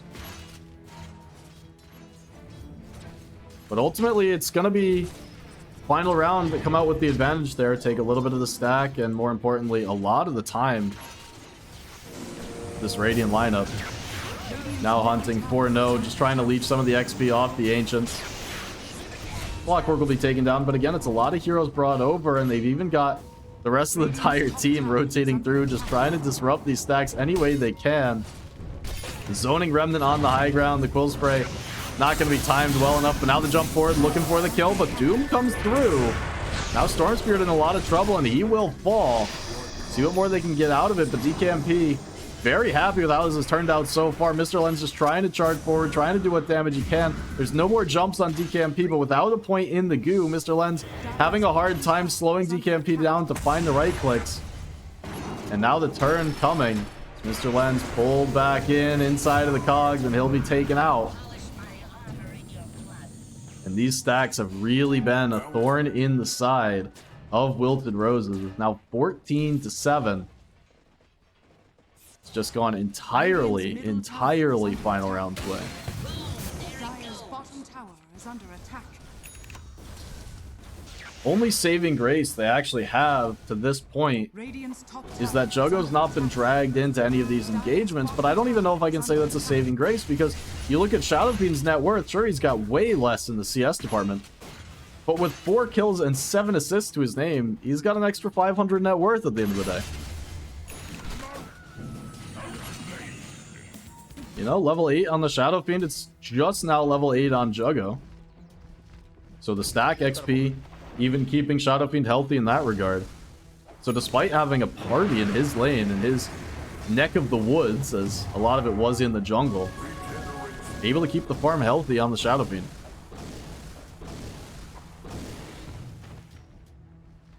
Now it's not as if Dragon Knight's going to struggle to keep up later on with the farm, as we see the Mask of Madness is online already. But Shadow Fiend will be able to keep it strong, and DKMP is here with the TP. Just one jump available. He's going to break the smoke on the tower as they're hunting behind, looking for Juggo. Vagabond in through the Twin Gate as well. The Dragon Tail holding in place for now, but Juggo, he's surrounded by all 5 heroes. The hookshot's going to connect forward. He will be taken down. No response coming. 5 heroes is a few too many for Radiant to be able to do anything about. Shadow Fiend maxes out that minus armor. Gonna get to work on the tower. Dire's middle tower is under attack.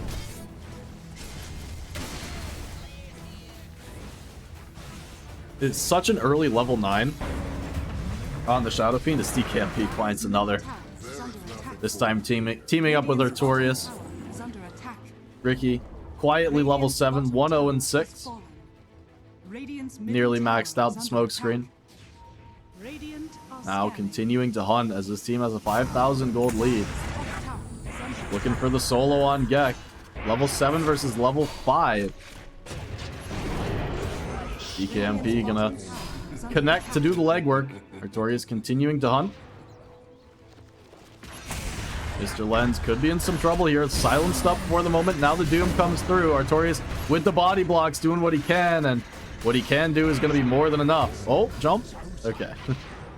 Rusi has made the TP, looking to make the connection. Now the zip forward.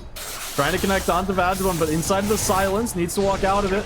in some trouble, but able to get himself away. The Chain Frost is going to bounce onto the creep wave, and Rusi with the reconnection in, but it's used all of his mana. Requiem just off the mark, as well as the hook shot, and Rusi able to zip down to the south. But just for the time being, as Artorias able to connect forward. So they'll lose their mid. Now they might just lose more as DKMP's made the rotation through. Take another kill. Mr. Lens TPing into this one and trying to get the AoE damage to build up. The Quill Spray starting to go. He's got the extra cooldown refresh behind him when Gek. But Vagabond just does so much right-click damage already. Mr. Lens so low. And the tier 1 tower eventually will go down. And at some point, I mean, I think I was talking about... Hold that thought, Mr. Lens. Falling low, the jump forward. They're going to have him. Artorias falls low, but won't go down. Gek able to make his way away. But I think I was talking about in, like, all the way pre-series, not even pre-game, but some 3 hours ago, about how better teams will come out ahead slightly in lanes. But then what they'll do is they'll recognize that they have this timing and just ball up as 5 heroes, and they recognize that you can't fight them. And really, you have 2 options, right? If a team's doing this to you, you can ignore it, let them take these tier 1 towers and get farm on your other 2 cores, maybe even 3 cores if you've got a core that can jungle, and try and just occupy every other lane, trade as much as you can. And you try and keep up in the net worth that way. Or you can fight into it as 5. You can't fight into it discoordinated, you can't fight into it 1 by 1, you can't try and just hold the towers by pushing out waves, because it's simply too early. You will get run down. And what we've seen so far from Wilted Roses is they've tried to fight back, but never as the 5-man. Dragon Knight's not been involved. He comes for the mid, but too late to hold on to the tower. But he's never been involved on Dragon Knight, and meanwhile, they're more than willing on final round to bring Shadow Fiend to every single engagement, whether it's bottom, top, whatever, and just add that extra body. As Storm Spirit in the bot lane going to be taken down. Artorias not going to snatch the kill away. Chain Frost doesn't do enough, as Knives was hoping it would. But just to finish out the point, I mean, DK wasn't involved until he tried to make this rotation here. Didn't get involved for the stack either, just stayed down bot lane. And you see that it just costs so much when the rest of your team makes the rotation. That's how you end up with 22 deaths on your team. And gonna make it a 23rd as Knives underneath the tier 2 bot, you know, just gets caught out. But it's more time of, like, you can't bring 5 heroes down here to this tier 2 tower.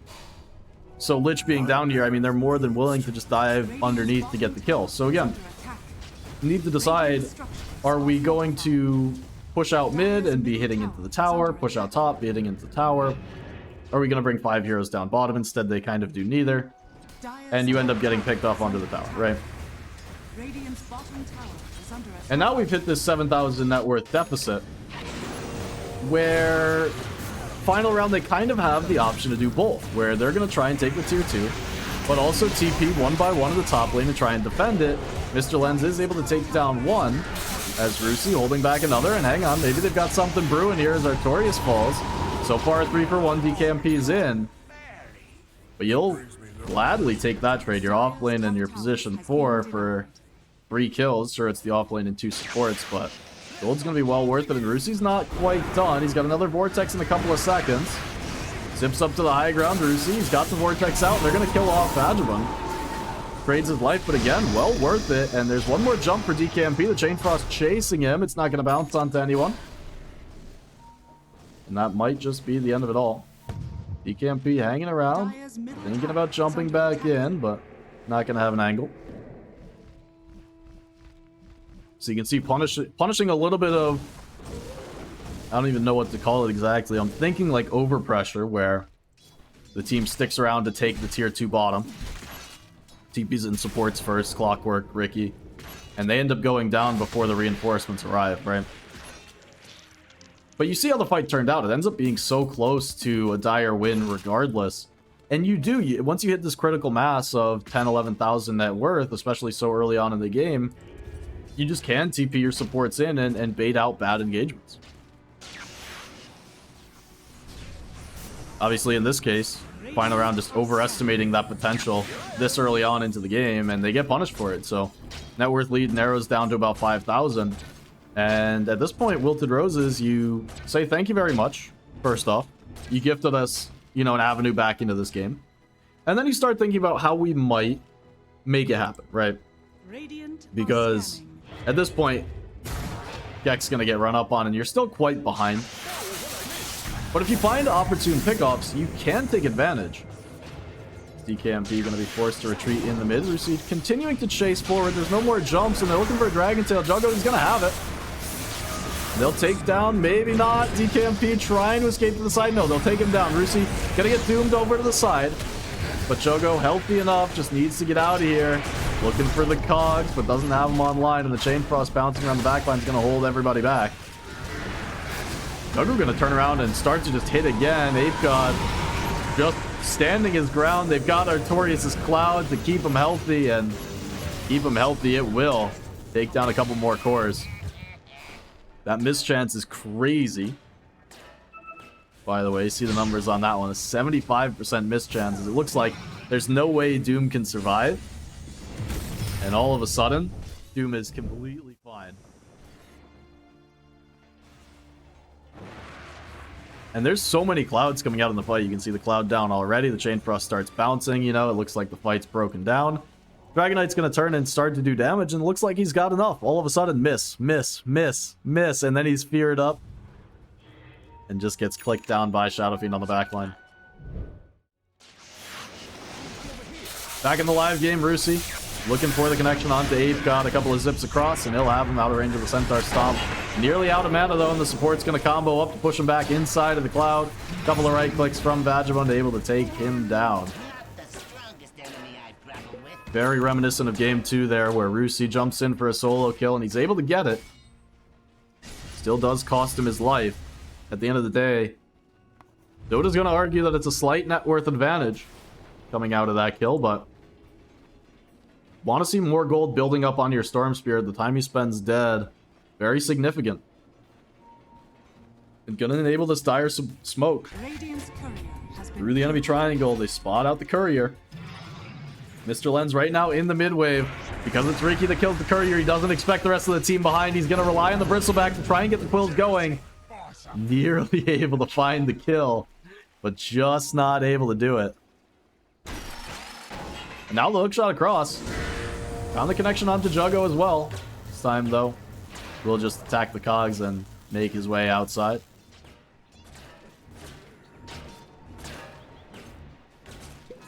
But alright, a while ago, I started talking about what the route back into the game might be for the Radiant. And that was back when we were down 5k. Now we're down about 9,000 gold. But what might the road be back into the game? Well, Dragon Knight is about to finish off the SNY on top of the Armlet. He's very well farmed. A couple thousand gold behind the Shadow Fiend. But Shadow Fiend going the SNY build of his own. It's not going to be a BKB to work with, and he's not going to have one anytime soon. So, in theory, at some point, you're able to get on top of this Shadow Fiend with a combination of your Storm Spirit and your Dragon Knight. Most important things to come out right now for Wilted Roses are going to be these BKBs, because we've seen how much they struggle against the Ricky Cloud, and it's been such a nuisance. I mean, I was looking forward to seeing what this Artorias Ricky actually brings to the table, and apparently it brings a hell of a lot, especially against this first pick Storm Spirit, because Rusi's just been caught inside of it perpetually in these fights, and the mischance has done wonders against DK as well. So notably, the SNY not going to reduce any of the benefits of the Cloud for the Dragon Knight, because the mischance is going to stay the same, and it's going to last the same duration on the ground. So going to look for the BKBs on both of those heroes, and then they can start to stand their ground against the Ricky. And the interesting thing is going to be, you know, what's next if you're Ricky beyond that? And I think that's where your strength might start to fall a little bit. Sure, you still have these clouds for when the BKBs are down, and you might force BKBs at inopportune moments. But we can see, like, he's got the Atos queued up now. That's going to be the idea for the future. But I think just beyond that, you do start to, like, fall off in terms of your utility relative to other support heroes. So I hate to say it, but it might be another Wilted Roses, you know, need to weather the storm a little bit with this Ricky. Get to your BKBs, and that's when you can look to take fights. Roshan is going to be claimed. There's no way to contest this one if you are Wilted Roses, so it's going to be Aegis for Shadow Fiend. 5 minutes, he's going to have an extra life. It's up top. Mr. Lens was just trying to find some farm. Gonna be stunned up. Will be taken down.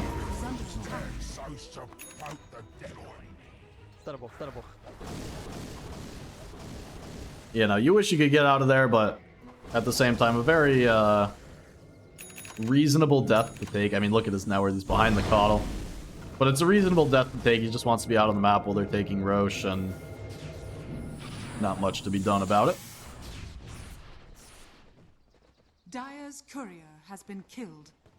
Speaking of extra life with the Aegis, realized I forgot to put on the little tag. His knives gonna go down. Glimmer Cape only gonna buy him so much time. It's on the backline. Gek able to force stab himself away.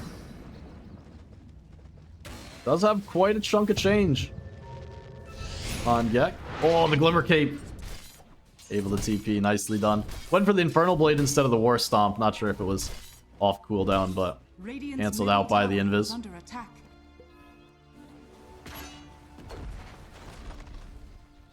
But it is another game, right, where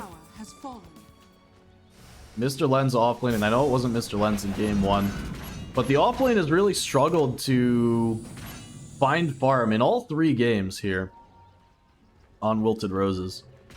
And they've picked some carries that really, not only do they need these items, but they also expect to get these items. So top Juggo being haunted. Paw's gonna come through. I think Juggo is most certainly dead here. He's got the supports coming in from the south, Dire supports, and Shadow Fiend from the north. TP not available for 18 seconds, so this is gonna be one dead Dragon Knight.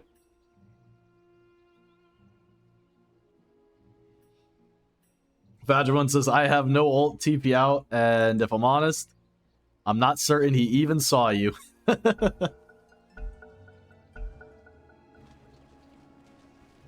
Juggo trying to run his way away, the scan on top of him. Just gonna confirm the inevitable. Doomed up, taken down.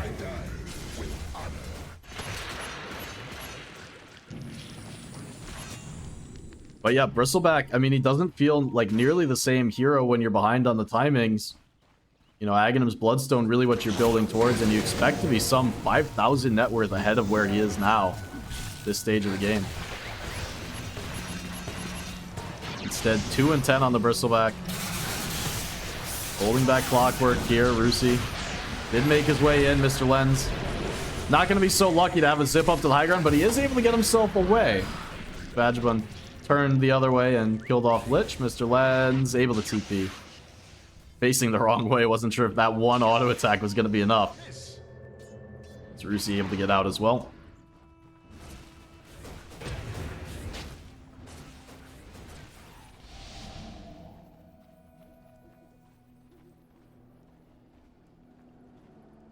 But yeah, Bristleback playing without these items just doesn't feel like the same hero. There's not the same threat, and Shadow Fiend just is ready to walk up and melt through him.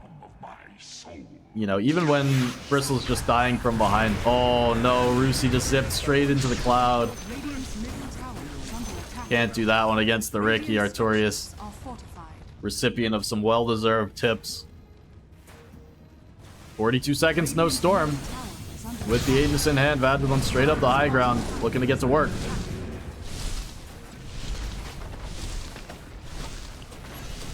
Tier 3 tower, even with the Frost Armor on, just gonna go down, and now the range racks. Chunk, chunk, chunk, chunk, chunk. One hit away from dead now is Mr. Lens, looking for the quills. But the Silver Edge and Chunk, chunk, chunk doesn't just apply to the buildings, it also applies to the heroes. Bristleback just absolutely melts. Now Vagabond makes his way down bottom. We are 26 minutes in, by the way, and this is through Frost Armor. He's jumping underneath DKMB. He'll do it himself. Rusi, dust up, trying to find the kills on the heroes. Remember, Shadow Fiend does have the Aegis in hand for another minute. As Dragonite on the front line is going to be caught inside of the Cog. Juggo taken down. Brucey jumping forward from the fountain.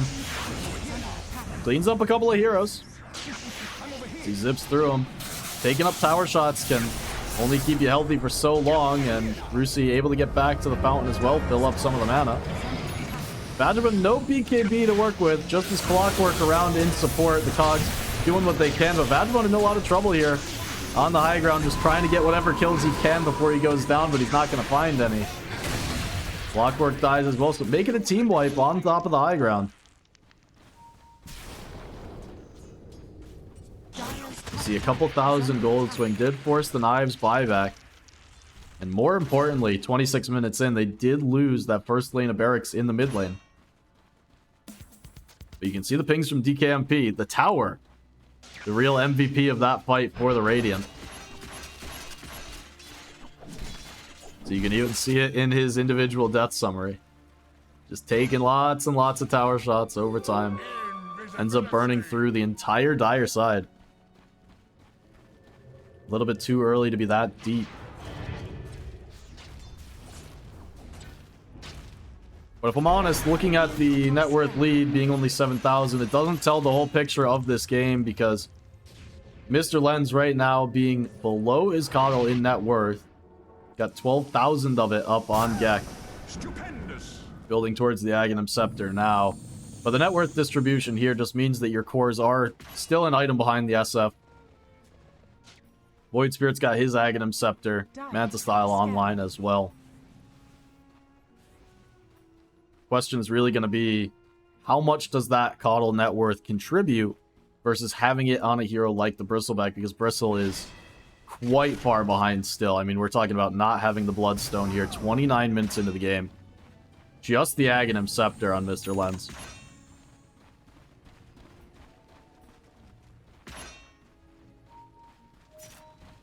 Meanwhile, Juggo still building towards that BKB. I talked earlier about how the next item coming through should be the BKB for both him and the Storm. Is online for the Storm Spirit. Still waiting for DK. And he doesn't care so much about the silence, but the mischance is such a big deal. Hook shot forward, 2 hits on the Lich, takes down Knives. Brucey jumps in on the back line. Able to juke out the Doom. Ape God still holding on to it for now.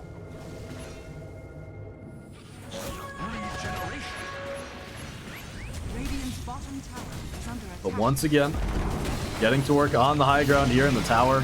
See how quickly it goes down. Range racks next on the radar, and they're going to fall. See how they can go forward. Rusi jumping the side, looking to take down this Doom before he's able to get the ultimate off, and he will in fact find him. Rusi now jumping forward with the tail end of the BKB. Needs to be careful, gets the zip out in time, but straight into the Requiem, feared up. The damage is there. They'll take down Rusi, and he falls. Now Mr. Len's in. He's building up the Quill Sprays, looking for Artorias, but able to get himself into safety in the bubble. Still falling low. Now the Silver Edge has dropped down onto him. Vagabond's falling low as well, but Juggo can't hit him inside of that mischance AoE. And now he'll turn his attention over to DKMP. Holds him back with the Remnant. And don't tell me he walks out of this one on less than 100 HP. Gek looking to run away. Artorias blinks up to the high ground. Juggo again just forced to turn tail and run. And without the Storm Spirit, there's no way to jump these backlines. Meanwhile, Shadow Fiend just completely healthy. Walks straight back up the high ground, says, yeah, you know what? These barracks have a little bit too much HP for my taste. Why don't I get to work? Gek drops down the eggs. Holding Vagabond in place for now, but he'll just kill it off. 100 gold in the pocket, says the racks. They're still standing. That's not allowed, but with these Radiant heroes respawning, it'll be time to turn away and retreat. As final round, they've extended the net worth lead up to 10,000. Roshan will respawn in about 1 minute here. So that's going to be the next objective on their list.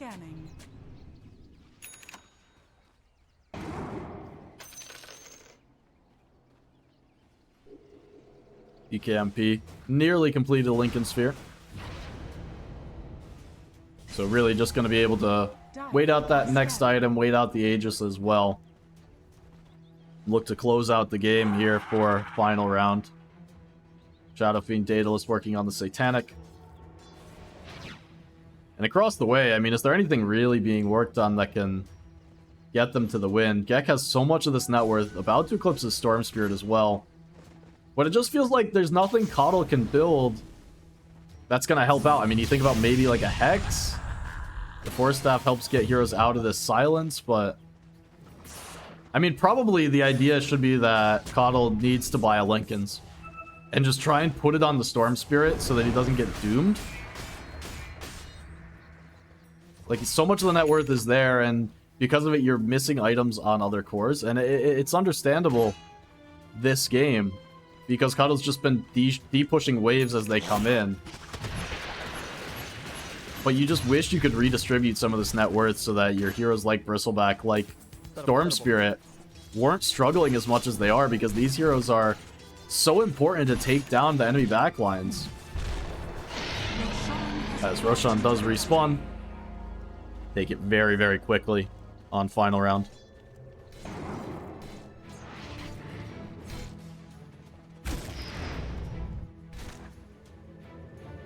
So Mr. Lens TPing home the Bloodstone is completed. 33 minutes, hallelujah. Now working on the BKB, and he needs that too. I mean, it's not like this Bloodstone is going to be the savior of saviors. He's already playing into the Silver Edge. Came out pre-Bloodstone, which really is Bristleback player's worst nightmare.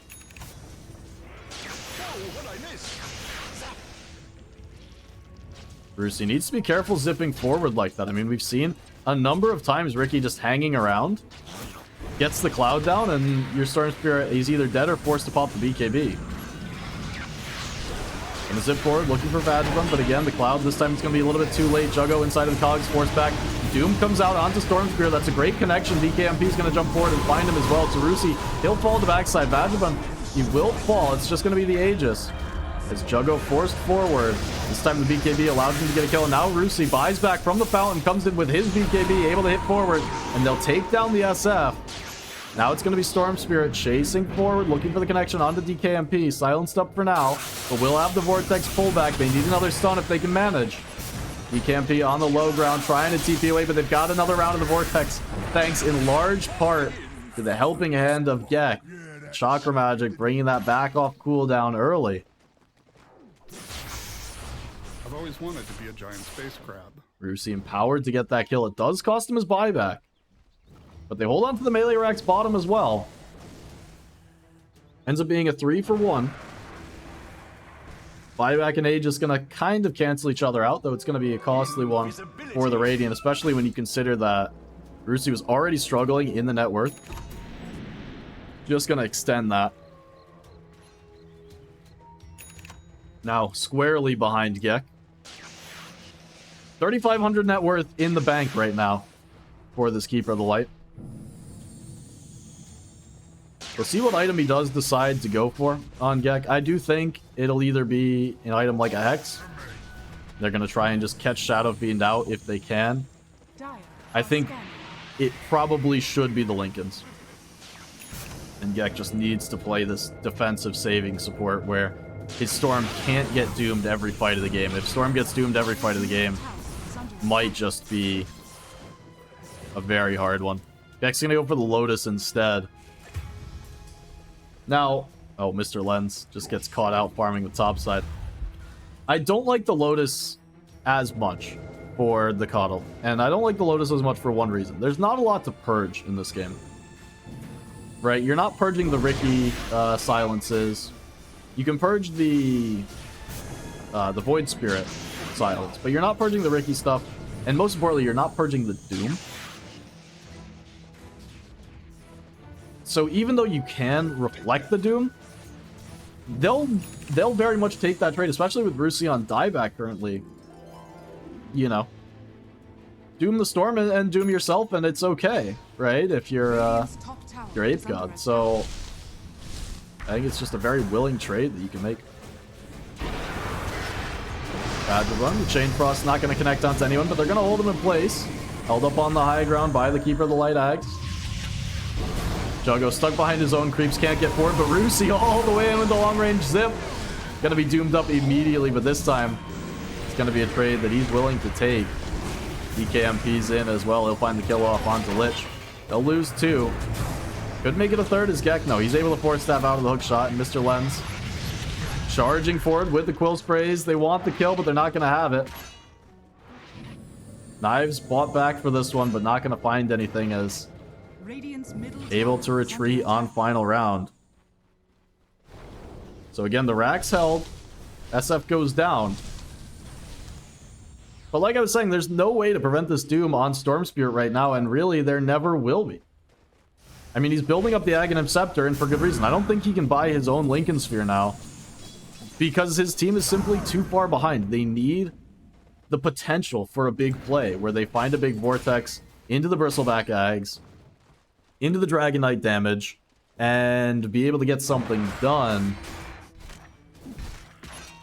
Which is why I think it needed to be on Coddle. And we see Mr. Lens has gone for a Ghost Scepter. Like, this is his full defensive, you know, try from the Bristleback, because he's been struggling so much this game. Just not able to play it like a large and in-charge Bristle. But it feels like you lose so much on heroes like the Bristle when you are playing from behind. Some heroes are better at it than others, but Bristle is certainly not one of them.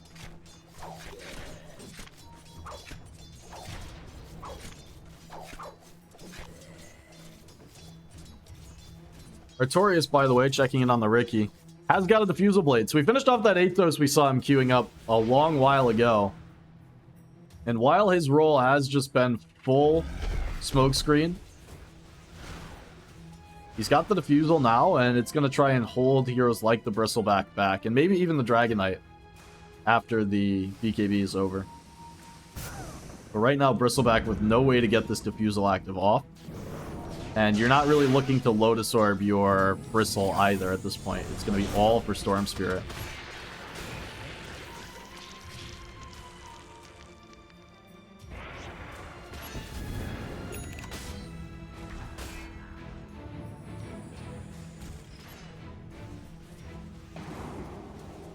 Roshan still going to be on cooldown for another minute and a half. Can respawn another minute and a half. So we'll see the timer then. I think until then, final round, they're going to learn from their mistakes here in game number 2. And they're just going to wait it out. They're going to continue to farm the map. They've got their 9,000 gold lead. And you can see where these Wilted Roses players are stuck. And it is firmly planted 2 feet inside of their own base. Duggo still able to keep up with the farm. BKB, Daedalus, both completed. 3,000 gold in the bank, and we'll see what the next item's gonna be for the Dragon Knight.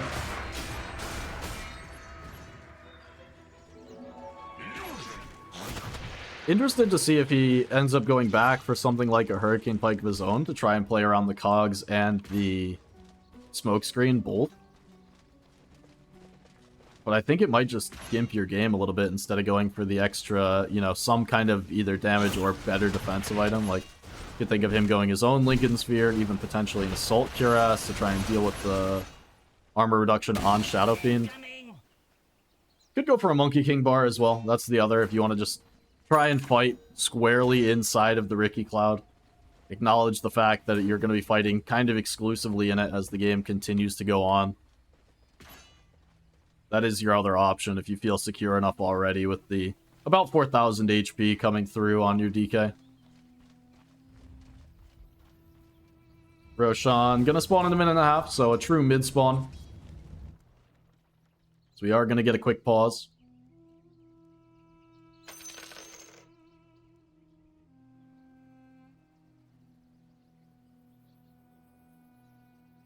Quick pause and a quick resume, I suppose.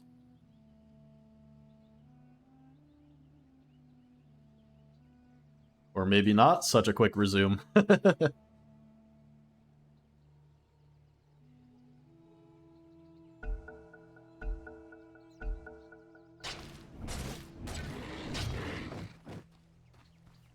DKMP, we haven't checked in on him in a while, but 15 and 3 on the Void Spirit, and now on top of the Lincolns he was building up, we saw before, he's got a Chrysalis working towards a Daedalus as well, so just full damage for DKMP. And we've seen the idea. He just continues to jump the backlines, looking for the Coddle, looking for the Lich. And what's been impressive for DKMP is this is a no BKB required game. And this is with all the stuns coming out as well. I mean, you've got Dragon Tail, Vortex, you've got the Sinister Gauge coming from Lich. But ultimately, he realizes how much of a commitment it would be for them to stack basically every stun that they have on the Radiant just to take him down. And if they do that, they will manage to bring down the Void Spirit, but they might just lose every other hero, as it would leave free reign for Vagabond to just wreck from the front. And with all those stuns committed, SF would just be free to hit away.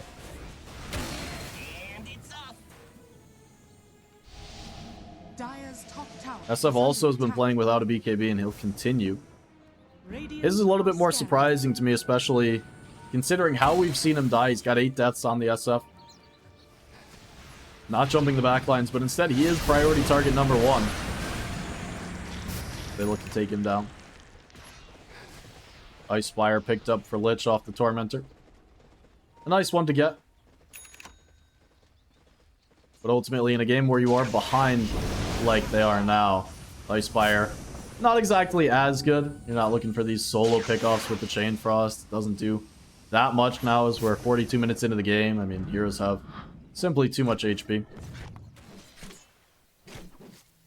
Artorias headed towards a Nullifier on the Riki.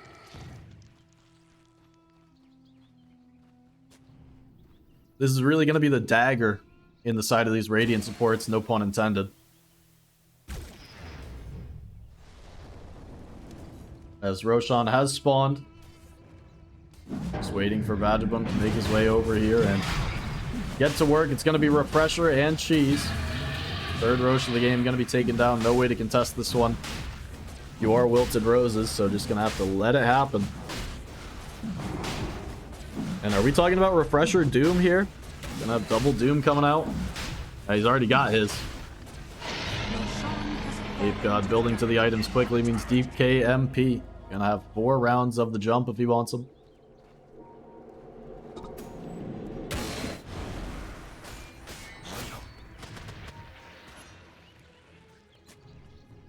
Level 25 is coming soon on a number of heroes. See if final round want to wait for theirs. 25 on Shadow Fiend, very, very nice. The Doom as well. You can break the Bristle if you want. Don't think you ever take that talent, but you know, in theory. Brucey. It's being hunted. Not going to be found, though. Void Spirit as well, though. He'll get the extra crit to come through, so half a level until these 25 talents come out. They might just farm them up. Or going for the high ground. And Dragon Knight, again, I want to see him go for this AoE Vortex. See what the idea is going to be. Juggo's been spotted. He doomed up, silenced inside of the cloud. And these two heroes together have more than enough damage. Immediate refresher from Ape God. Second Doom's online. Want to just get that cooldown working.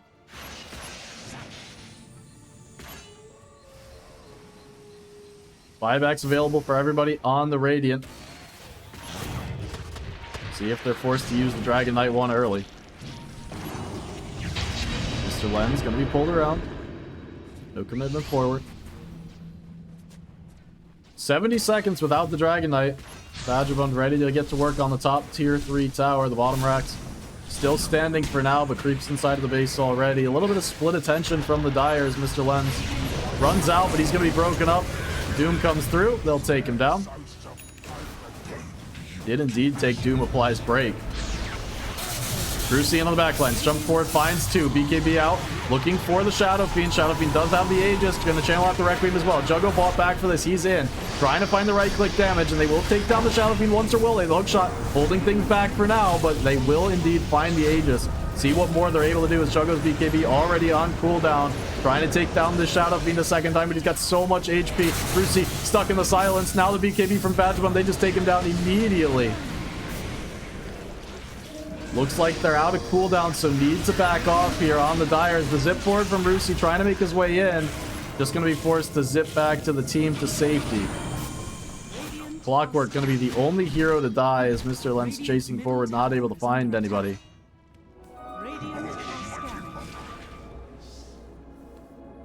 As again, it's another convincing win here for final round. They trade off the Aegis and Clockwork for a whole stack of buybacks. I guess the Doom buyback as well, right?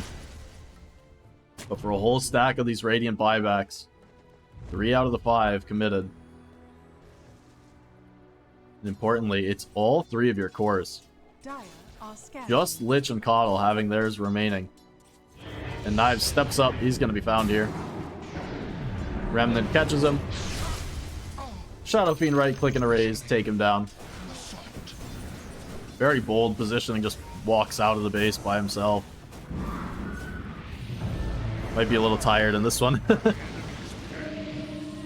It's just so hard to be out there as a support at this point. I mean, you've been pinned in the base for what feels like 15 minutes on this Radiant side, and he's not able to do anything more.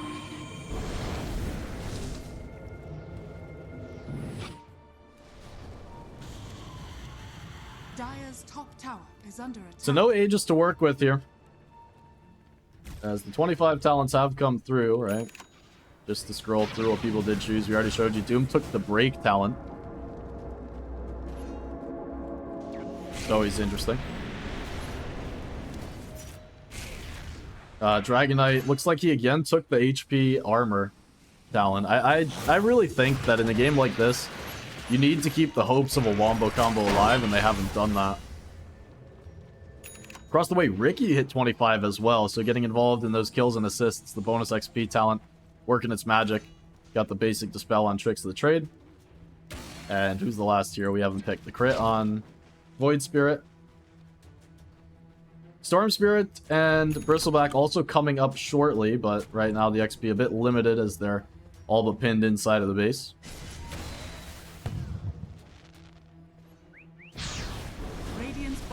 Badgerbone once again up to the high ground. Full 5 versus 5 now, but it's just the Keeper of the Light buyback available for the Radiant. So the melee racks will be taken without a contest. Mr. Lens poking his nose up, but not going to have anything doing. Double Doom is ready. Still not sure how you really deal with this one. Coddle, by the way, 5,000 gold in the bank, just not working for them, so take your net worth advantage and add a couple thousand to it. Mr. Lens walking up, has the Lotus Orb applied to him. Lich gonna throw the Chain Cross forward. They're trying to get the damage out on the Badger, on the Doom forward. On to Dragon Knight. He's got the second Doom ready to go still. Trying to take down this pesky DK. There's no buyback available. Reese is going to jump to the backline. They want SF. See if they have the damage to take him down, but they don't. The Satanic comes through, and they're going to lose both their cores. Mr. Lens, the only one forward, trying to heal up with the Bloodstone, but it's going to be too little too late as he's out with the Ghost Scepter, still held in place, and will eventually be cleaned up. Mr. Lens trying to make his way back to the fountain, but he'll be chased all the way back. Maybe he does just make it to the fountain. Saving Private Bristleback, but the base not able to retreat to the fountain, not going to be so lucky. Got your 2 cores dead, no buyback. Rest of these dire heroes ready to clean house. Break comes through, they'll take down Bristle. 1 hit onto Lich, all you need. Tier 4 is in jeopardy. Already fallen, it's just the throne left. That's going to be your series. GG, well played, going to be called. Badgerbone not even going to die to the fountain. So final round, gonna take it. 50-minute game. It's a long one. The result was known a long time ago. But they will take the series win 2-1. They felt like the better team in all 3 games, and by far. But it did take them a little while to prove it. Definitely not the easiest for them to close out series, and something to watch going forward, I think, through the following rounds here of the lads plus lower bracket, where they're going to try and make their run. But final round, notably, I believe they actually went 1-1 against every team in groups. As they did, even against Eternal Kings. They were the only win Eternal Kings had, was against final round. So it seems like, you know, this team just is a good team that struggles to close out games, struggles to close out series. And we do see that in some of the games. Like, this one drags on for a long time, longer than it needed to. I mean, just overdoing it a little bit on the high ground occasionally, and whatever. It's North America Dota, right? It's bound to happen. These things are ingrained in our brains from day zero. Ultimately, a pretty clean one, though, for final round here, even though it did drag on. They'll take it 55-27, a 50-minute game. And despite being a 2-1 series, I think of the, what was it, a 55-minute game, a 50-minute game, and like a 30. So call it 2 hours and 40 minutes or so. Or call it, no, 2 hours and 20 minutes or so. And of that time, they were the better team for like, I don't know, 2 hours 5, 2 hours 10. Like 90+% of the time. They just felt like they outclassed Wilted Roses. So a lot of positives to bring forward from them. Now, Wilted Roses did show some signs, but I think they just struggled coming out of lanes and then dealing with pressure in that early game phase where just unable to respond and kind of fell behind consistently games 1 through 3. So an unfortunate result for them. The Wilted Roses, they're going to be out of the tournament. And, you know, looking forward to the next matchup, it's going to be final round against the loser of Enough March and Good Twink Hunting. That match, I believe, should have been played by now, but it wasn't. So we'll see when it when it does happen, but it'll be sometime in the next week, I would imagine. We'll find out that matchup, and then we will go from there. So that's all I've got for everybody. It was a good series and, you know, a good victory for final round. We'll see them moving on as they continue their lower bracket run. Can tell it's late for me as well here in the League of Lads Plus Season 4, I believe. Yes, Season 4. So thanks everybody for tuning in. Cool hands and on a good solo cast. It's been a while since I've done a full series solo, so it's good to get back in the saddle, you know? Anyway, thanks for tuning in. See everybody next time. Bye-bye. Feels like I am close to reaching my wit's end. Holding out, but I'm about to blow it up like a volcano.